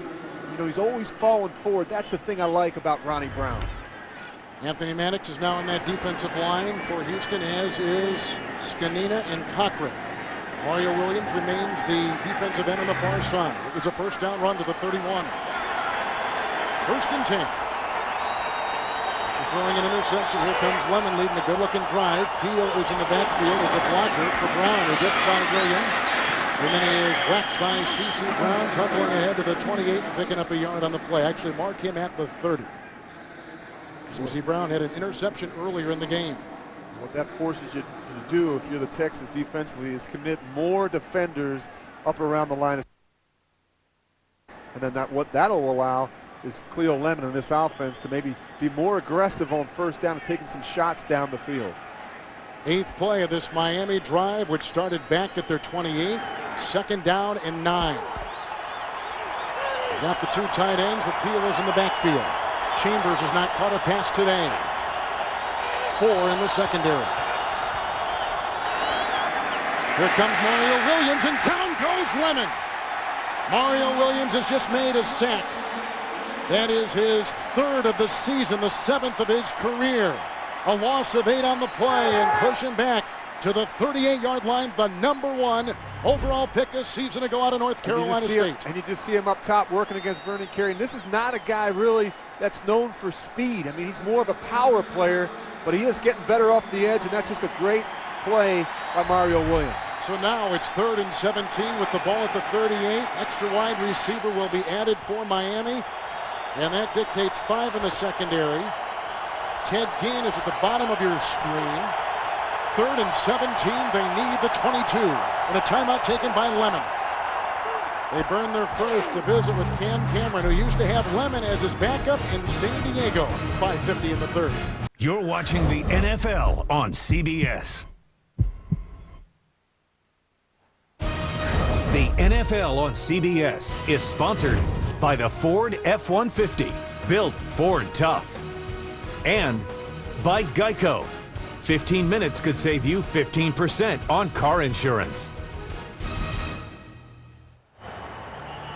Good-looking drive orchestrated by Cleo Lemon, taking the place of Trent Green, who has left the game with a concussion back in the first half. It's 3rd and 17 on this drive. Ronnie Brown has had runs of 9 and 19 yards. It began back at the 28-yard line of Miami. Now they need the 22 with 5 in the secondary. It's a good place for a screen. That's Martin as the 3rd receiver.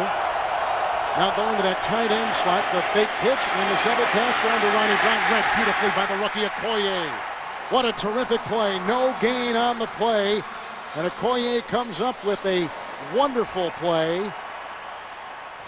And so now it's 4th down. Again, not fooled at all. There's a nice job staying at home. You see him working off that block, coming back up inside. They're going to punt. That sack basically took them out of field goal range. And so here is the rookie out of Michigan State who led the Big Ten in punting a season ago, Brandon Fields. Last year they had Donnie Jones in this punting role. He left as a free agent to go to the St. Louis Rams. Deep back is Wynn, positioned at the 10-yard line. He's going to knuckleball it. Great hang time, and will be fair caught at the 13th. Well-placed 25-yard punt by the rookie. Oh, flag has been thrown at the 43-yard line.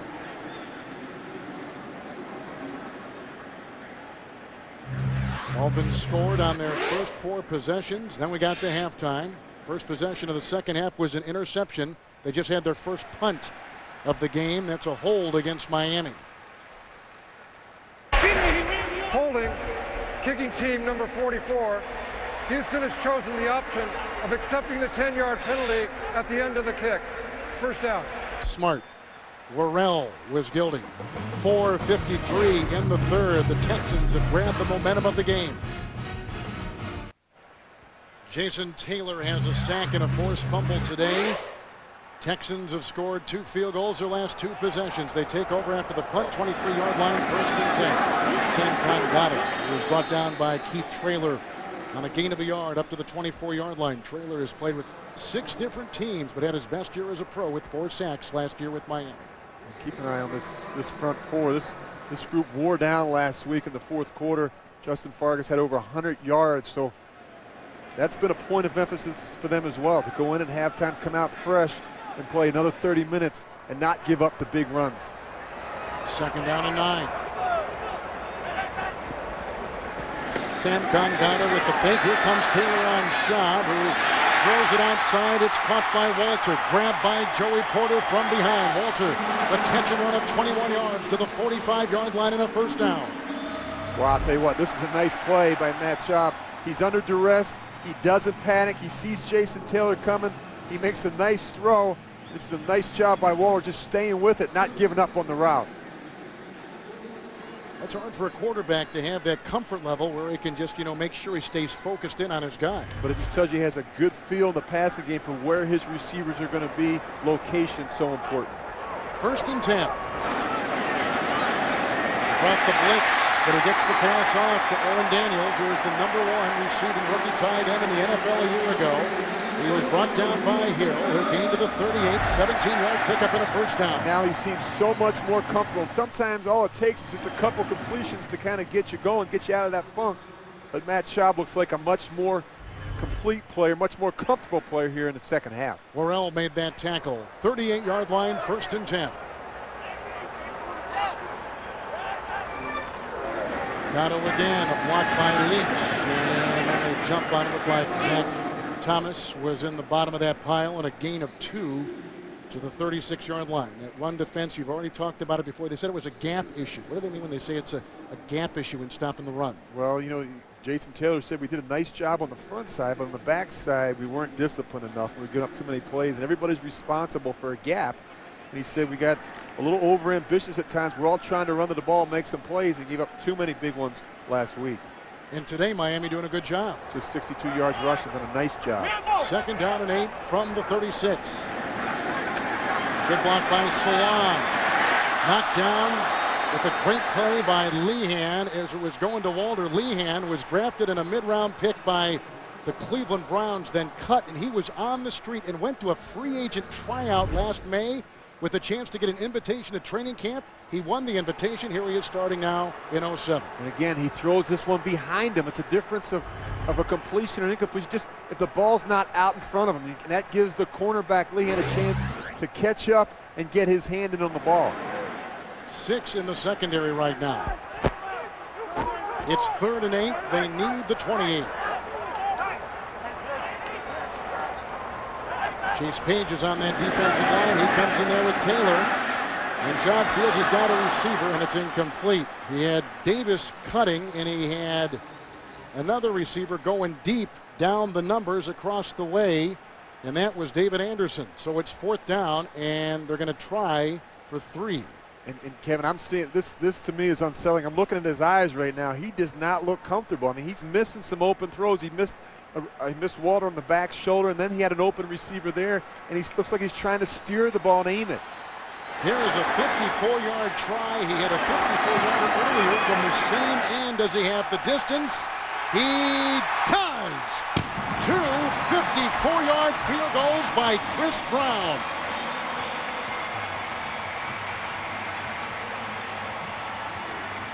That was some kind of kick, and he's done it twice today, and he has just tied this ball game. There were some big plays on that drive, a 21-yard catch and run by Walter, and a 17-yard pass to Daniels. He actually hit the upright. Wow. How about that?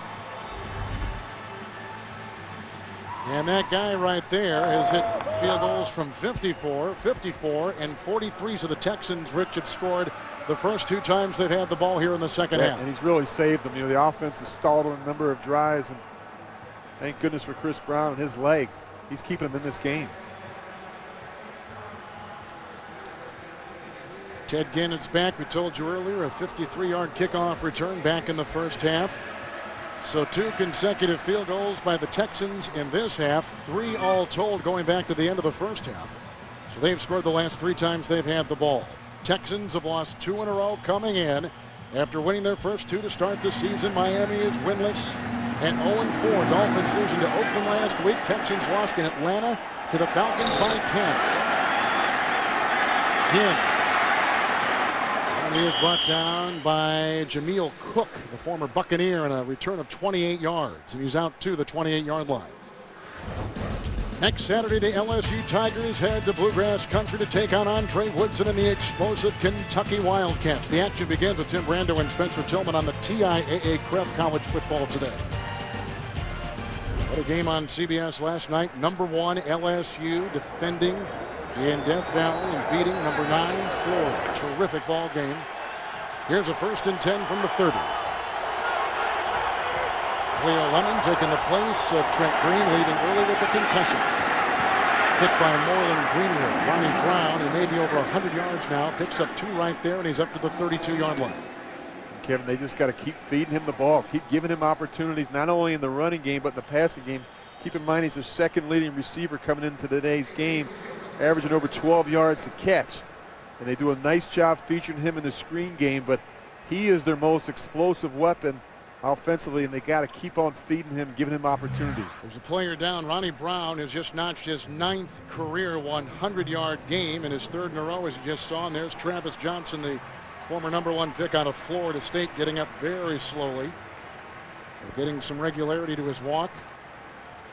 You see the pink towels today. This is all part of the NFL's effort with the American Cancer Society and the Susan Komen Foundation for breast cancer awareness. And this is being seen in every NFL stadium today. A look at Andre Davis. 2nd down and 7 from the 33. 4 in the secondary. 2 tight ends for Miami. It's Brown outside. One-on-one with D'Amico Ryans, who whiffs, and a flag has been thrown. He's run out of bounds by Fagans at about the 44-yard line, and a catch and run of 11 yards. They might get Marty Booker for blocking here before the pass downfield. Let's see what the call is. Brown leads the NFL in yards from scrimmage this season. He is the leading receiving running back in the NFL, #1. Holding defense, number 55. This penalty is declined. The result of the play, 1st down. Ex-Raider, ex-Saint, ex-Jacksonville Jaguar, Danny Clark. See the frustration from Gary Kubiak. Penalties will kill you. And you get in a close game like this, we talk about the physical errors, you're going to have them, but the mental ones, just not being in the right place, not knowing your assignment, or having a penalty at an inopportune time is devastating to a defense. Penalties are even at 4 apiece. Ted Ginn Jr., bottom of your screen, 3rd receiver, thus 5 in the secondary for Houston on a 1st and 10. Ronnie Brown blocked by Hadnot. Oh, good hit. C.C. Brown was a missile from the secondary for the Texans, but a 3-yard gain nonetheless up to the 47-yard line. Watch Brown with the whack on a Louisiana Lafayette. And Mario Williams jumping on his back. And that's just a good form tackle. You see him wrapping with both arms and hat in the right place. What they like about C.C. Brown, he's a physical, strong safety who's not afraid to get up in there and mix it up. 2 tight ends, now 4 in the secondary. They make the switch defensively. 2nd down and long, 7 from the 47. Blocked by Brown. A good one it is. Time for Lemon. Hits Chambers, his first catch today. Brought down by Greenwood. He's got the 1st down. Pickup of 8 to the 45-yard line. This is one of their favorite play-action throws, the fire pass, and Leo Lemon does a nice job there, showing good patience, waiting for the receiver inside. Down 16-7. Houston has come back to tie at the end of 3. You're watching the NFL on CBS.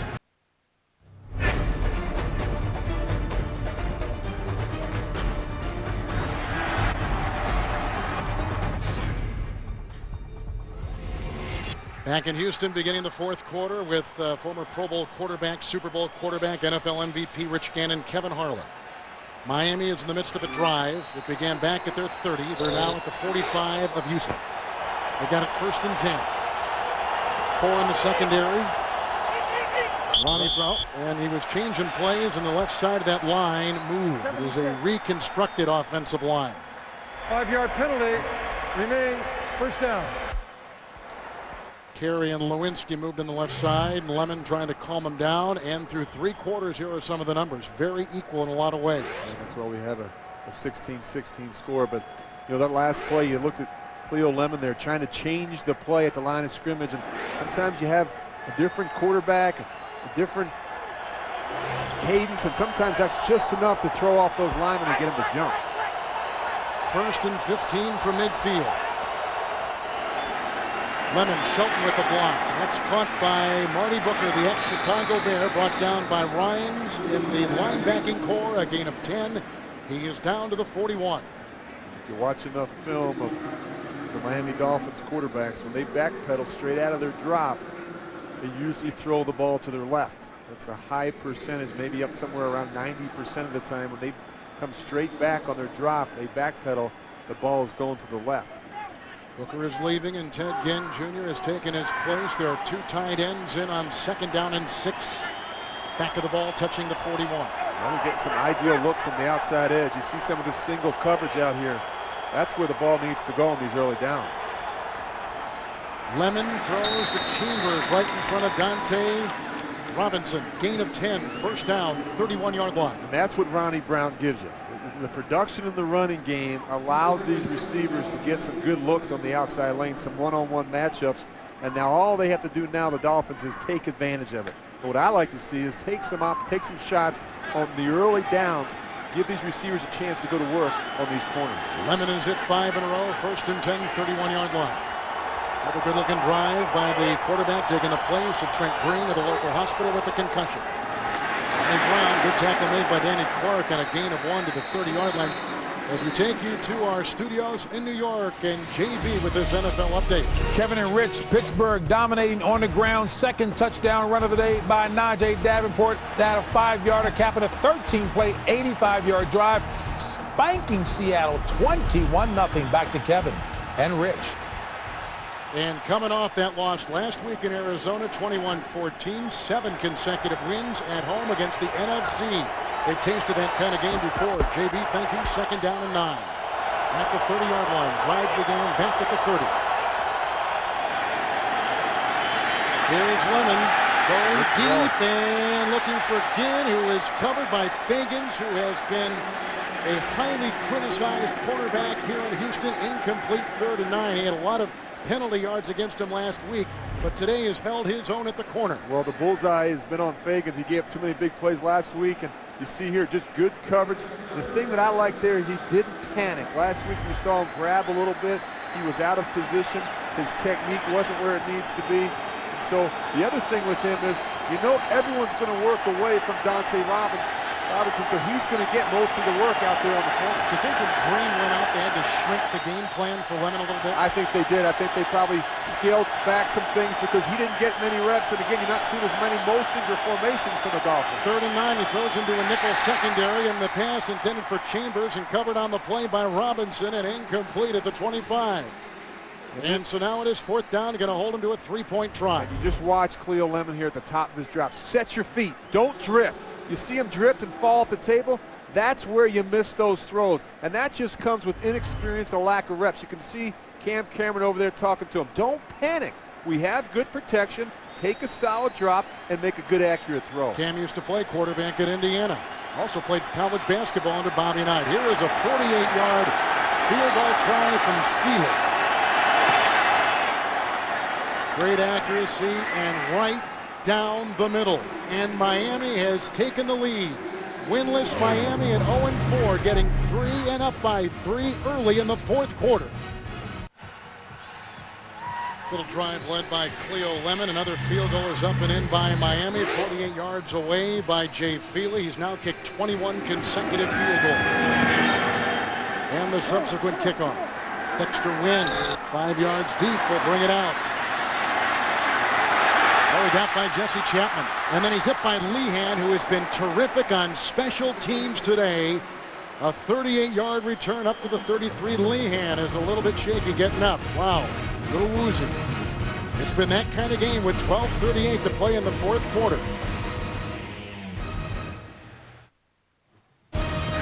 The NFL on CBS is sponsored by Fidelity Investments. Smart move. Nissan, who invites you to shift the way you move through the world. And by Verizon Wireless.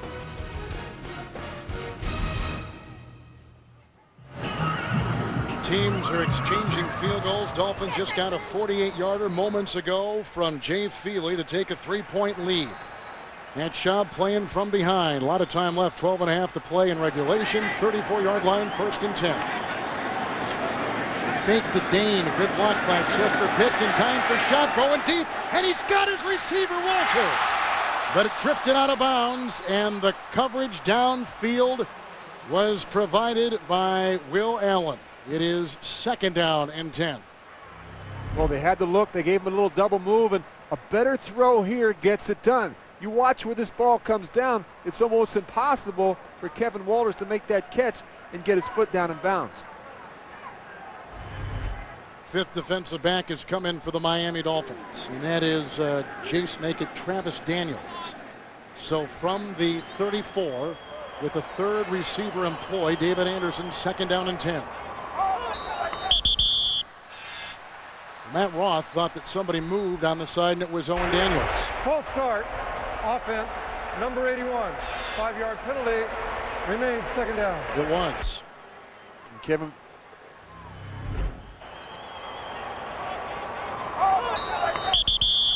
How about that cadence of a quarterback? You practice that as a quarterback, don't you? Yeah, and you use hard counts sometimes. And again, the mechanics of doing it, making sure that everyone's on the same page, alerting them in the huddle. Those things are all important. Still 5 in the secondary. Second down and 15. This is Walter making the grab. The former Giant 7th-round pick. He is grabbed in the secondary by Travis Daniels. 17-yard pickup. First down to the 46-yard line. The presence of a quarterback in a pocket, Schaub has that, doesn't he? At least you were told that. He does. He has the good physical skills. He's a big, tall guy, but I like the way he moves, and he sees the field well. And I like that about him. But his presence is for any quarterback, that's a big deal. It is, and the players around him really respond to him. First down and 10 is Dane. Flanagan trying to provide a block. Trailer lands on top of him. Gain of 2, and he's up to the 47-yard line. These teams have met twice in 2 nail-biters in 03. Chris Brown kicked 5 field goals, including the game winner in the 4th quarter. And then last season, Mario Williams tipped a Ronnie Brown throw on a 2-point conversion attempt to seal a win. And Gary Kubiak, a first-year coach, couldn't bear to watch. Second down and 8, 48-yard line. 4 in the secondary now as they've gone to just the 2 wide receivers.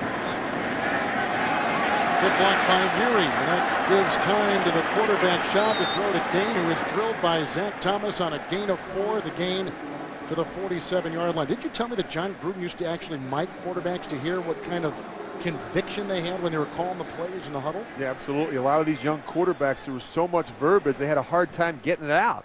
And he always made the point to say, listen, if you can't call the play in the huddle precisely, clean, so the players understand you know what you're talking about, I'm not going to put you in the huddle. I'm not going to put you in that situation. That's something that we talked to some of the other players on this Texans football team. They say he does a great job, Matt Schaub, of communicating and speaking clearly in the huddle. They do believe 3rd and 4 in the secondary, blocked by Salam on Donnie Spragan. Flag is down. Outside it goes for Dane, who is ridden out of bounds by Texas Tech's Zach Thomas. A gain of 6 on a catch and run, but it looks like it's Holding against the Texans. Offense number 69.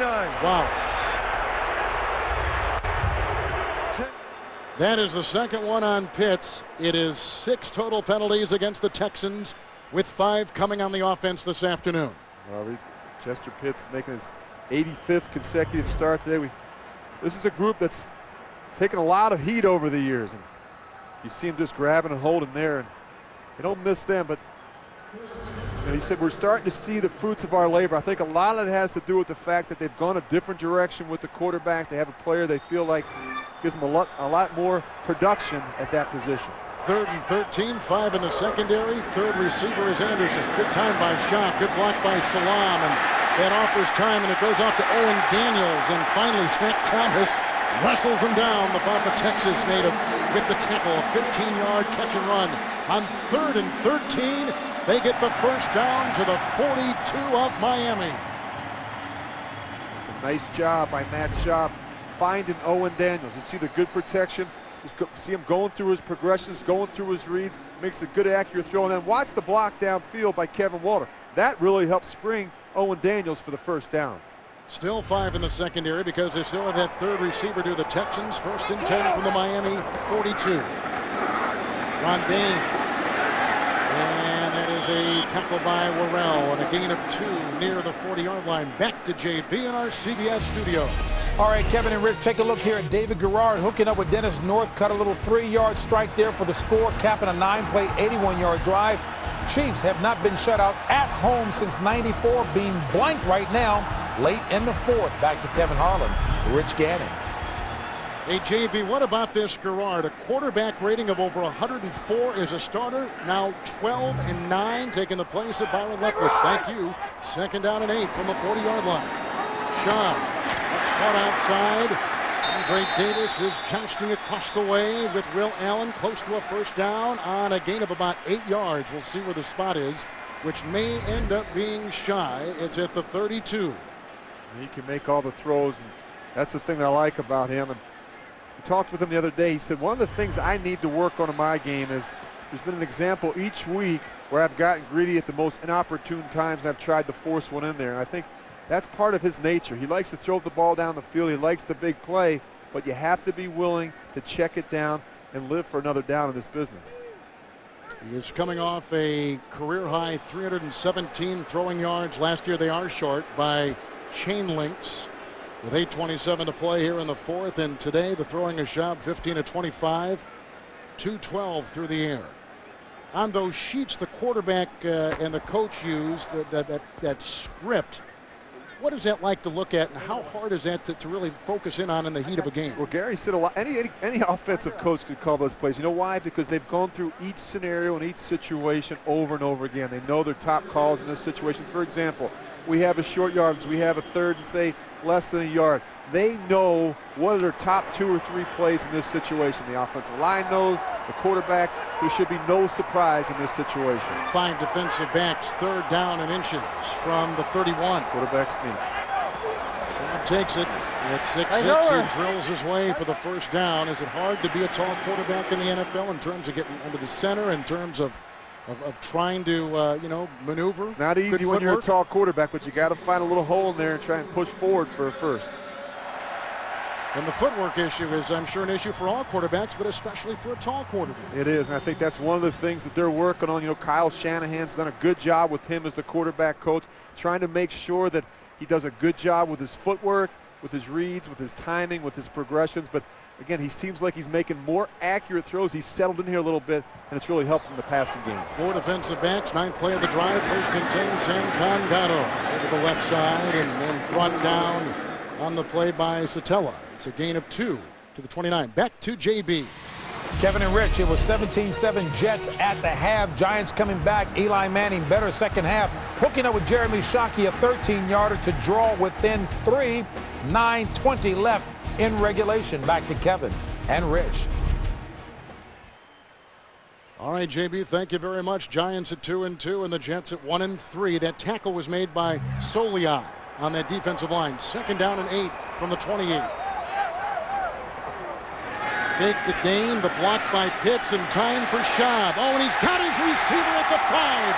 It's caught by Owen Daniels, the 7th leading tight end receiver in the NFL, the #1 man for the Texans. And he works on the side and a gain of 24, and it's a 1st and goal as he was working on the corner, and then on the safety, Worrell. And he's getting wore out. You see him right here at the top of your screen, and he's just going to run a corner route. And he's late getting out of his break. A good throw by Matt Schaub gets it done on the sidelines. But I got to give the Texans some credit.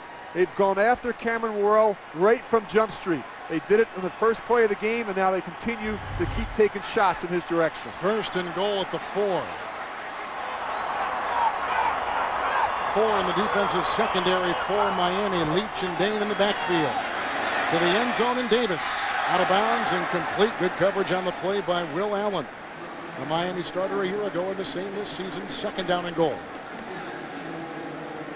They've struggled in short yardage situations. They struggled running the ball in this part of the field, and that's why Gary Kubiak decides to take a shot on 1st down. What kind of landscape do you have in terms of play selection when you're crunched in inside the 5-yard line? It does limit you a little bit. Again, obviously a shorter field. The defenders, especially the secondary, don't have to cover as much ground, so you have to be creative. And the way they do that with personnel groupings, with formations, with motions, and some shifts.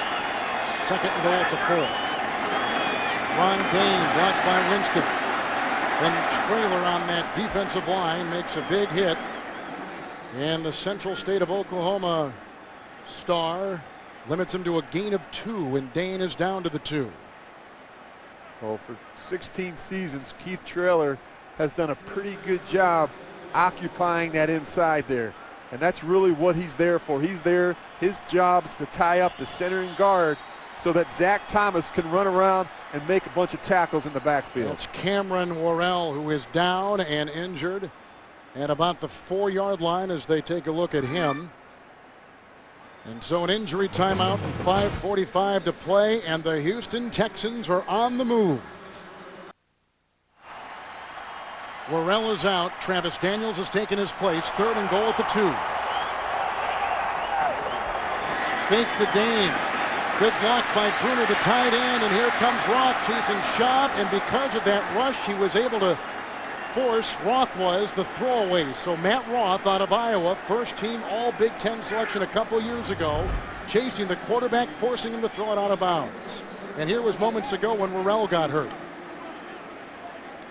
So that was his injury, and now the Texans are lining up for a field goal to tie the game. Remember, on the opening drive, they had it first and goal at the 2, and it took them 4 plays to get in for the touchdown. Miami's defense does the job here, limiting the 3, and a 20-yard field goal try is up, and it is good, and we are tied at 19. 5:25 to play in regulation from Reliant in Houston. The NFL on CBS is sponsored by Chase Freedom, the credit card that lets you switch between cash back and points. And by FedEx. Go air, go ground, go football. That offense of Daniels and Butzier and Bruner could not get it in. Ron Dane, who had a rushing touchdown earlier in the game, couldn't punch one through. They've had to rely on their kicker, Chris Brown, who has kicked 4 consecutive field goals, 2 from 54 yards away, 1 from 43, and the one that tied it moments ago from 20 in the ensuing kickoff right here. And Ted Ginn, a second-team All-America out of Ohio State, takes it from out of the end zone. And he is knocked out of bounds about the 32-yard line and hit on the play by Bennett, the rookie cornerback, and a 37-yard return. You can follow your fantasy players and all of today's NFL action with lightning-fast live scoring game centers. It's online now at CBSSports.com with Rich Gannon and Kevin Harlan. Take us inside this young Lemon's head here, and what's he thinking about? What's he got to work with 2 timeouts in his pocket? Well, I'll tell you what, I've been impressed with him. Just the 1 interception, the 1 mistake, but he's done a nice job. He showed good poise. You can tell that he's prepared for this situation. He's come in and really put his team in a position where they have a chance to win it here in the 4th quarter. 2 tight ends, but Peeler's in the backfield, 4 in the secondary for Houston. 1st and 10, Lemon. Chased by Williams. Lasers one outside, close to a first down. Caught by Booker, who is covered by the rookie Bennett. 9-yard pickup, and he's out to the 41. Good-looking throw. Well, this is a really nice throw, and a good coverage by Fred Bennett, but you just see a perfect throw gets it done here. And the thing that he does nice job of, Cleo Lemon, is he throws the ball well on the move. That's something he did a lot of in college, and you see he's very comfortable doing that outside the pocket. Williams, Okoye, Johnson along with Weaver on that defensive line for Houston. 2nd down and 1. 2 tight ends for Miami. Well, those defenders up at the line of scrimmage. Lemon to Brown, over 100 yards today, and grinds his way into Okoye and picks up a first down and a gain of 2 up to the 43-yard line.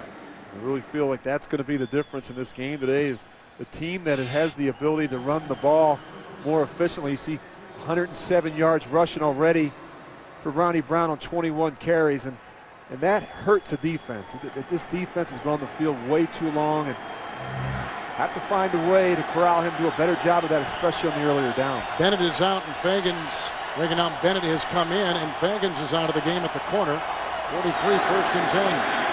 And here's Brown again, brought down by C.C. Brown up at the 49-yard line on a gain of 6. Miami with 2 timeouts and Houston with 3.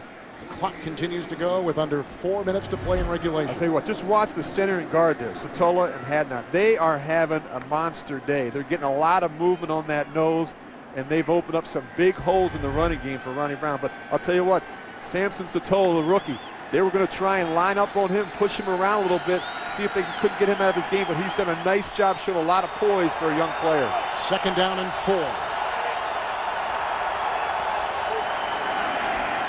Shelton with the block for Lemon, outside for Peel, coming off a career day, belted by Robinson, has the first down, 43-yard line, a catch of 8 yards, and a first down for Miami.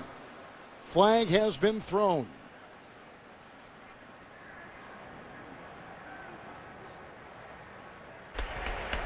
Pass interference, offense, number 86. 10-yard penalty, repeat, 2nd down. I think they mean Marty Booker. Yep, that's who it was on. Away from the ball, and Booker, the veteran, picks it up. You were talking about the rookie center. Take us inside his mouth. What does the rookie center have to do I mean, what a tough position, line calls and everything else. It is, and it's a lot to ask. That's why you don't see a lot of them playing. But he has to get up there. He has to make all the calls in the running game. He has to set the line in the passing game in terms of the protections. And what's really helped him is right guard Rex Hadnot. He's a guy who played center last year for the Dolphins, and so he's really helped the young rookie mature and move along. And actually, second down and 14 from the 39.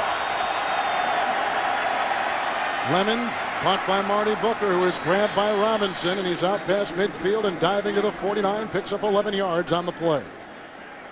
We talked about Cleo Lemon. Look at this. Just a good drop, good accurate throw. Just put it in the position where Marty Booker can go make a play. But I'll tell you what, I've been impressed with Cleo Lemon and how he's handled this situation. He's taking good control there in the huddle. He's getting out. He's getting up to the line of scrimmage with plenty of time, reading the defense.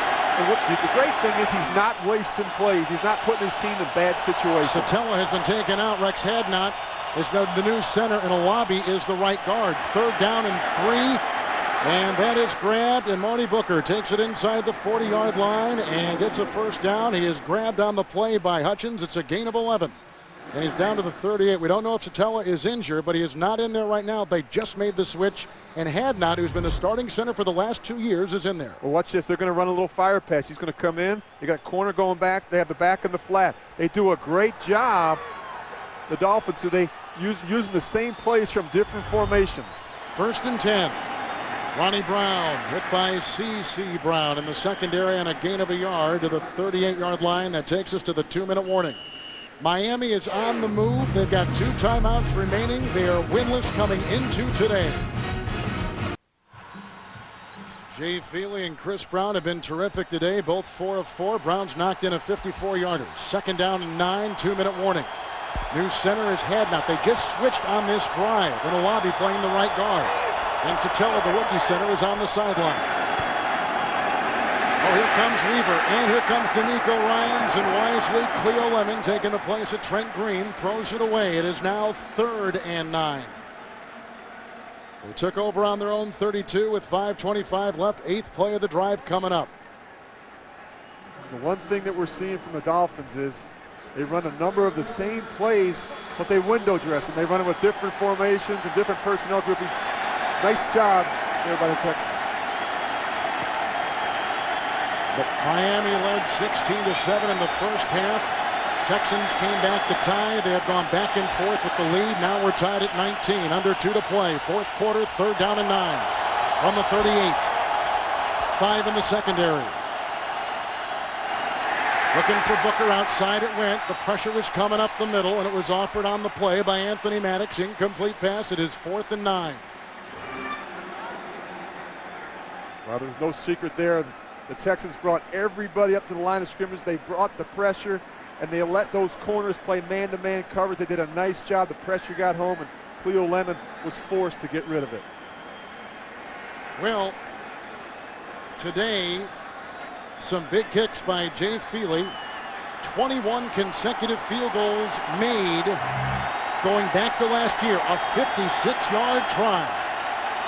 The snap from Denny, the hold from the rookie Brandon Fields, and this is for the lead, and timeout has been taken. Something we've seen a lot of teams utilize here in the last couple weeks. The timeout was taken by the Houston Texans. Or did Miami take the timeout? Was there something that they saw? Do they want to talk about a little bit more? It was a Miami timeout, and they now have one.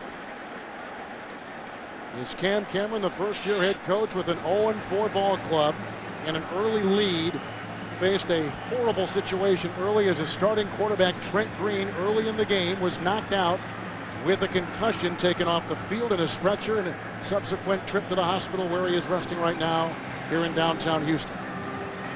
Cleo Lemon took his place. And you have a decision to make here. If you miss this field goal, you give the Texans a short field. And I think what they're discussing right now is, do they punt the ball and play defense and try and play for overtime, or do they give their kicker, who's had a wonderful day, Jay Feely, a shot at a long field goal? In fact, they're going to go with the punting situation, which I think, Kevin, is probably the right decision. You're talking about a 56-yard field goal. Chances aren't really good in that situation. Punt the ball, play defense, and play for overtime. And look where they would take over at the 38. The personal protector is Chapman. He is a running back, and he is just off the line. Looks like he's lining up right now as a quarterback. The punt coming from the rookie, Brandon Fields. Denny with the long snap. They'll knuckleball it with great English on it, and Dexter went deep back, and it was touched by Camarillo and down inside the 5-yard line. 1:41 to play in regulation, 35-yard punt. We mentioned before that Cam Cameron had to watch his starting quarterback, Trent Green, leave the game back in the first half on a busted play, and Ted Ginn running all over the field. Green was trying to give a block on Travis Johnson and took a knee to the side of the helmet and was down and out. We have seen this scene many times already this year. Well, you just hate to start a game that way and lose your emotional leader, your quarterback, but you got to tip your hat to the Dolphins and Cam Cameron. They kept their poise and they hung together, and they're putting themselves in a position now here inside a minute and a half where they got a chance to win on the road. 5 in the secondary from the 3 after the well-placed punt. First down and 10. Sam Congato tackled by Zach Thomas, who was back after missing the last couple games with a concussion. It's a gain of 1. He's up to the 4-yard line. So Trent Green, we told you about. Ronnie Brown with 153 all-purpose yards and rushing for 114. And Matt Schaub at 236 through the air after coming off a career-high 317 last week in Atlanta. I'll tell you what, having Zach Thomas back has meant the world to this defense. I mean, rushing yards, Houston has 74 yards rushing so far. The difference, in my opinion, has been Zach Thomas. The plays he's made. I mean, he talked to this football team earlier this week. He talked to them about pride. He talked to them about finishing. He talked about turning things around defensively, and they've done it so far today. No urgency whatsoever. Second down and 9. Schaub caught by Daniels. Grabbed on the side by Hill, and he's out to the 24-yard line on a catch and run of 20 yards. The clock is stopped at 47. Houston's got 3 timeouts. You would expect more urgency, but maybe they're saying let's settle for the tie and get to OT. No, I think they're gonna. I think they were backed up. They had to get themselves out, and give themselves a little bit of breathing room. But now they got 3 timeouts, and again, they have to be smart here. Matt Schaub, take a shot, but be smart with the ball. You certainly can't afford an interception. The sack here is not very good. 6 in the secondary, including Worrell, who was knocked out earlier in the game. 1st and 10. Outside incomplete as Goodman was watching on Dave Anderson. And it will be 2nd down and 10. As a quarterback with this kind of time, that length of the field to go, what's going through your mind? Well, you know, in this situation, incompletions aren't the end of the world. They stop the clock, and it gives you a chance to regroup a little bit. But again, I always told myself in these situations about protecting the football, stepping up in the pocket. You have to be aware of the fact Jason Taylor already has 2 sacks today, and he's been causing a lot of problems for these tackles. So I'm aware of that. I can't hold it. He's got to come out quick, have to make good decisions. They're all the things that a young quarterback has to process in a very short period of time. Still 6 in the secondary. 3rd receiver is in there, Anderson. 2nd down and 10 for Schaub. Here comes Taylor, and there goes Schaub, and he's got his receiver, the tight end Daniels, who was brought down by Lehan. The gain to the 37, 14-yard pickup. He gets the first down and quickly calls the timeout. And the clock at 36 seconds to play. Now the kicker for the Texans, that guy right there, Chris Brown, the only kicker the Texans have ever known in their 6-year NFL history, who came from Pittsburgh, has already belted a couple of 54-yarders today. So we know he's good from 54 is what you're saying. Yeah. I mean, he's made 2 of them. And I'll tell you what, that's a nice thing to have in your back pocket if you're a quarterback. I know that if I just give this guy a chance, and you're not asking for a whole lot. A couple more first downs gets it done. But again, just being smart in this situation. And I tell you, I like the fact that Matt Schaub, he's really gotten Owen Daniels involved in this offense.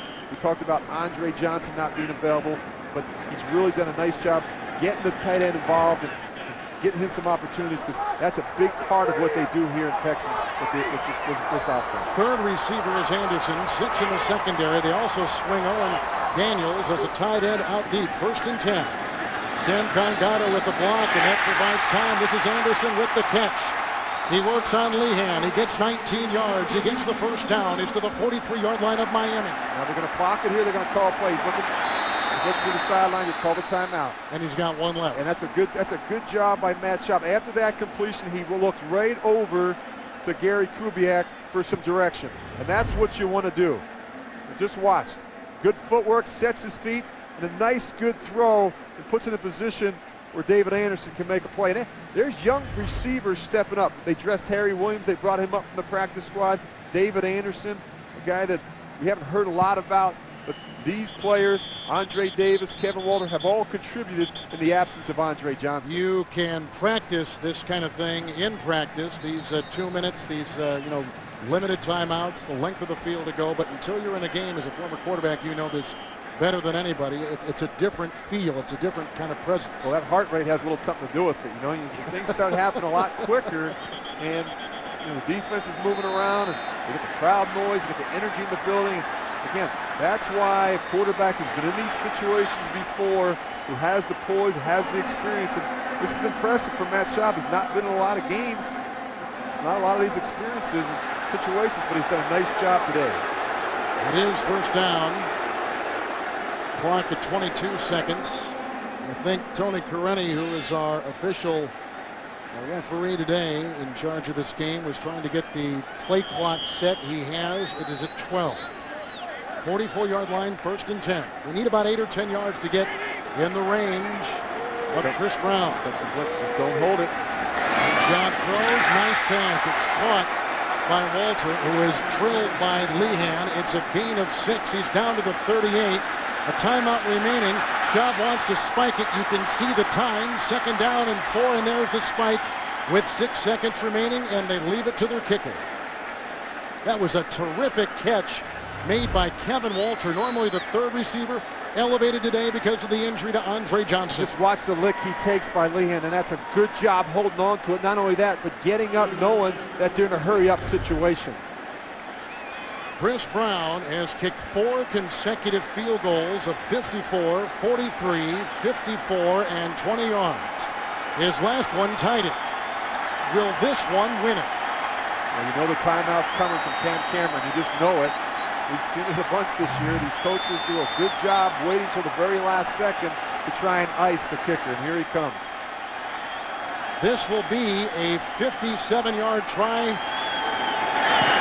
by Brown. He's got the distance, and he drills it. Oh, what a play!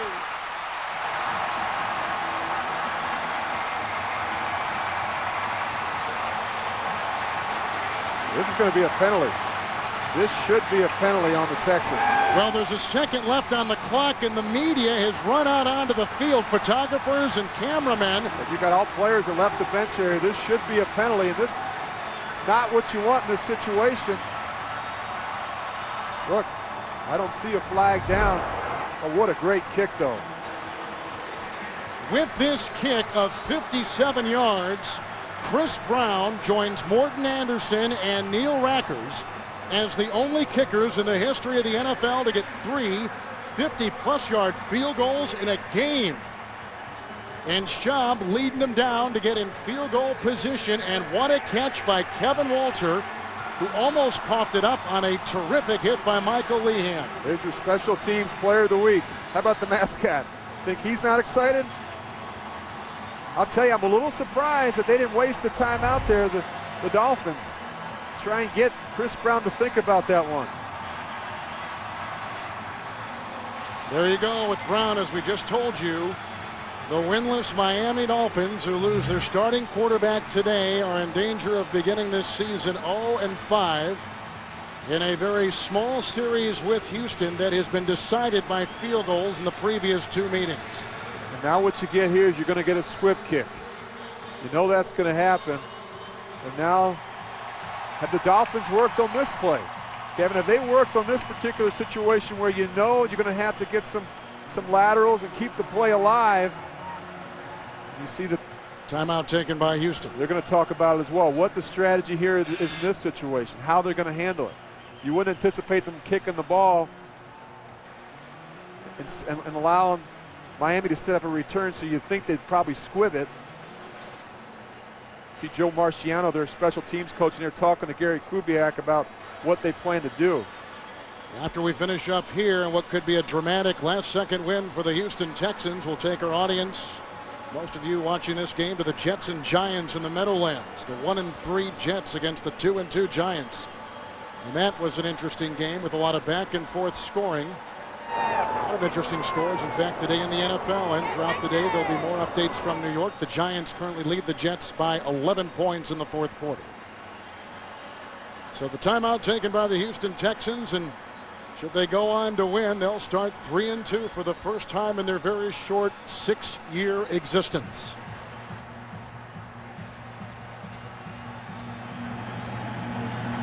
Brown kicking field goals of 54, 54, and 57, which may prove to be the game winner. And here we go. Here it comes.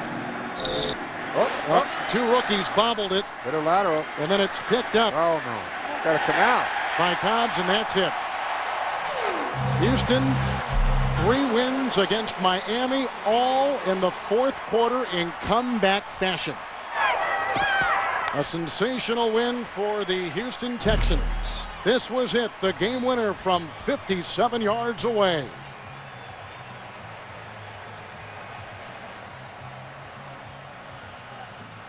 Miami drops to 0-5. For Rich Gannon, Kevin Harlan saying so long from Sold Out Reliant in Houston. And coming up, it's the Best Buy update. We'll take you to New York for all the scores and highlights after this. Good afternoon from Texas, a beauty seen today on CBS Sports.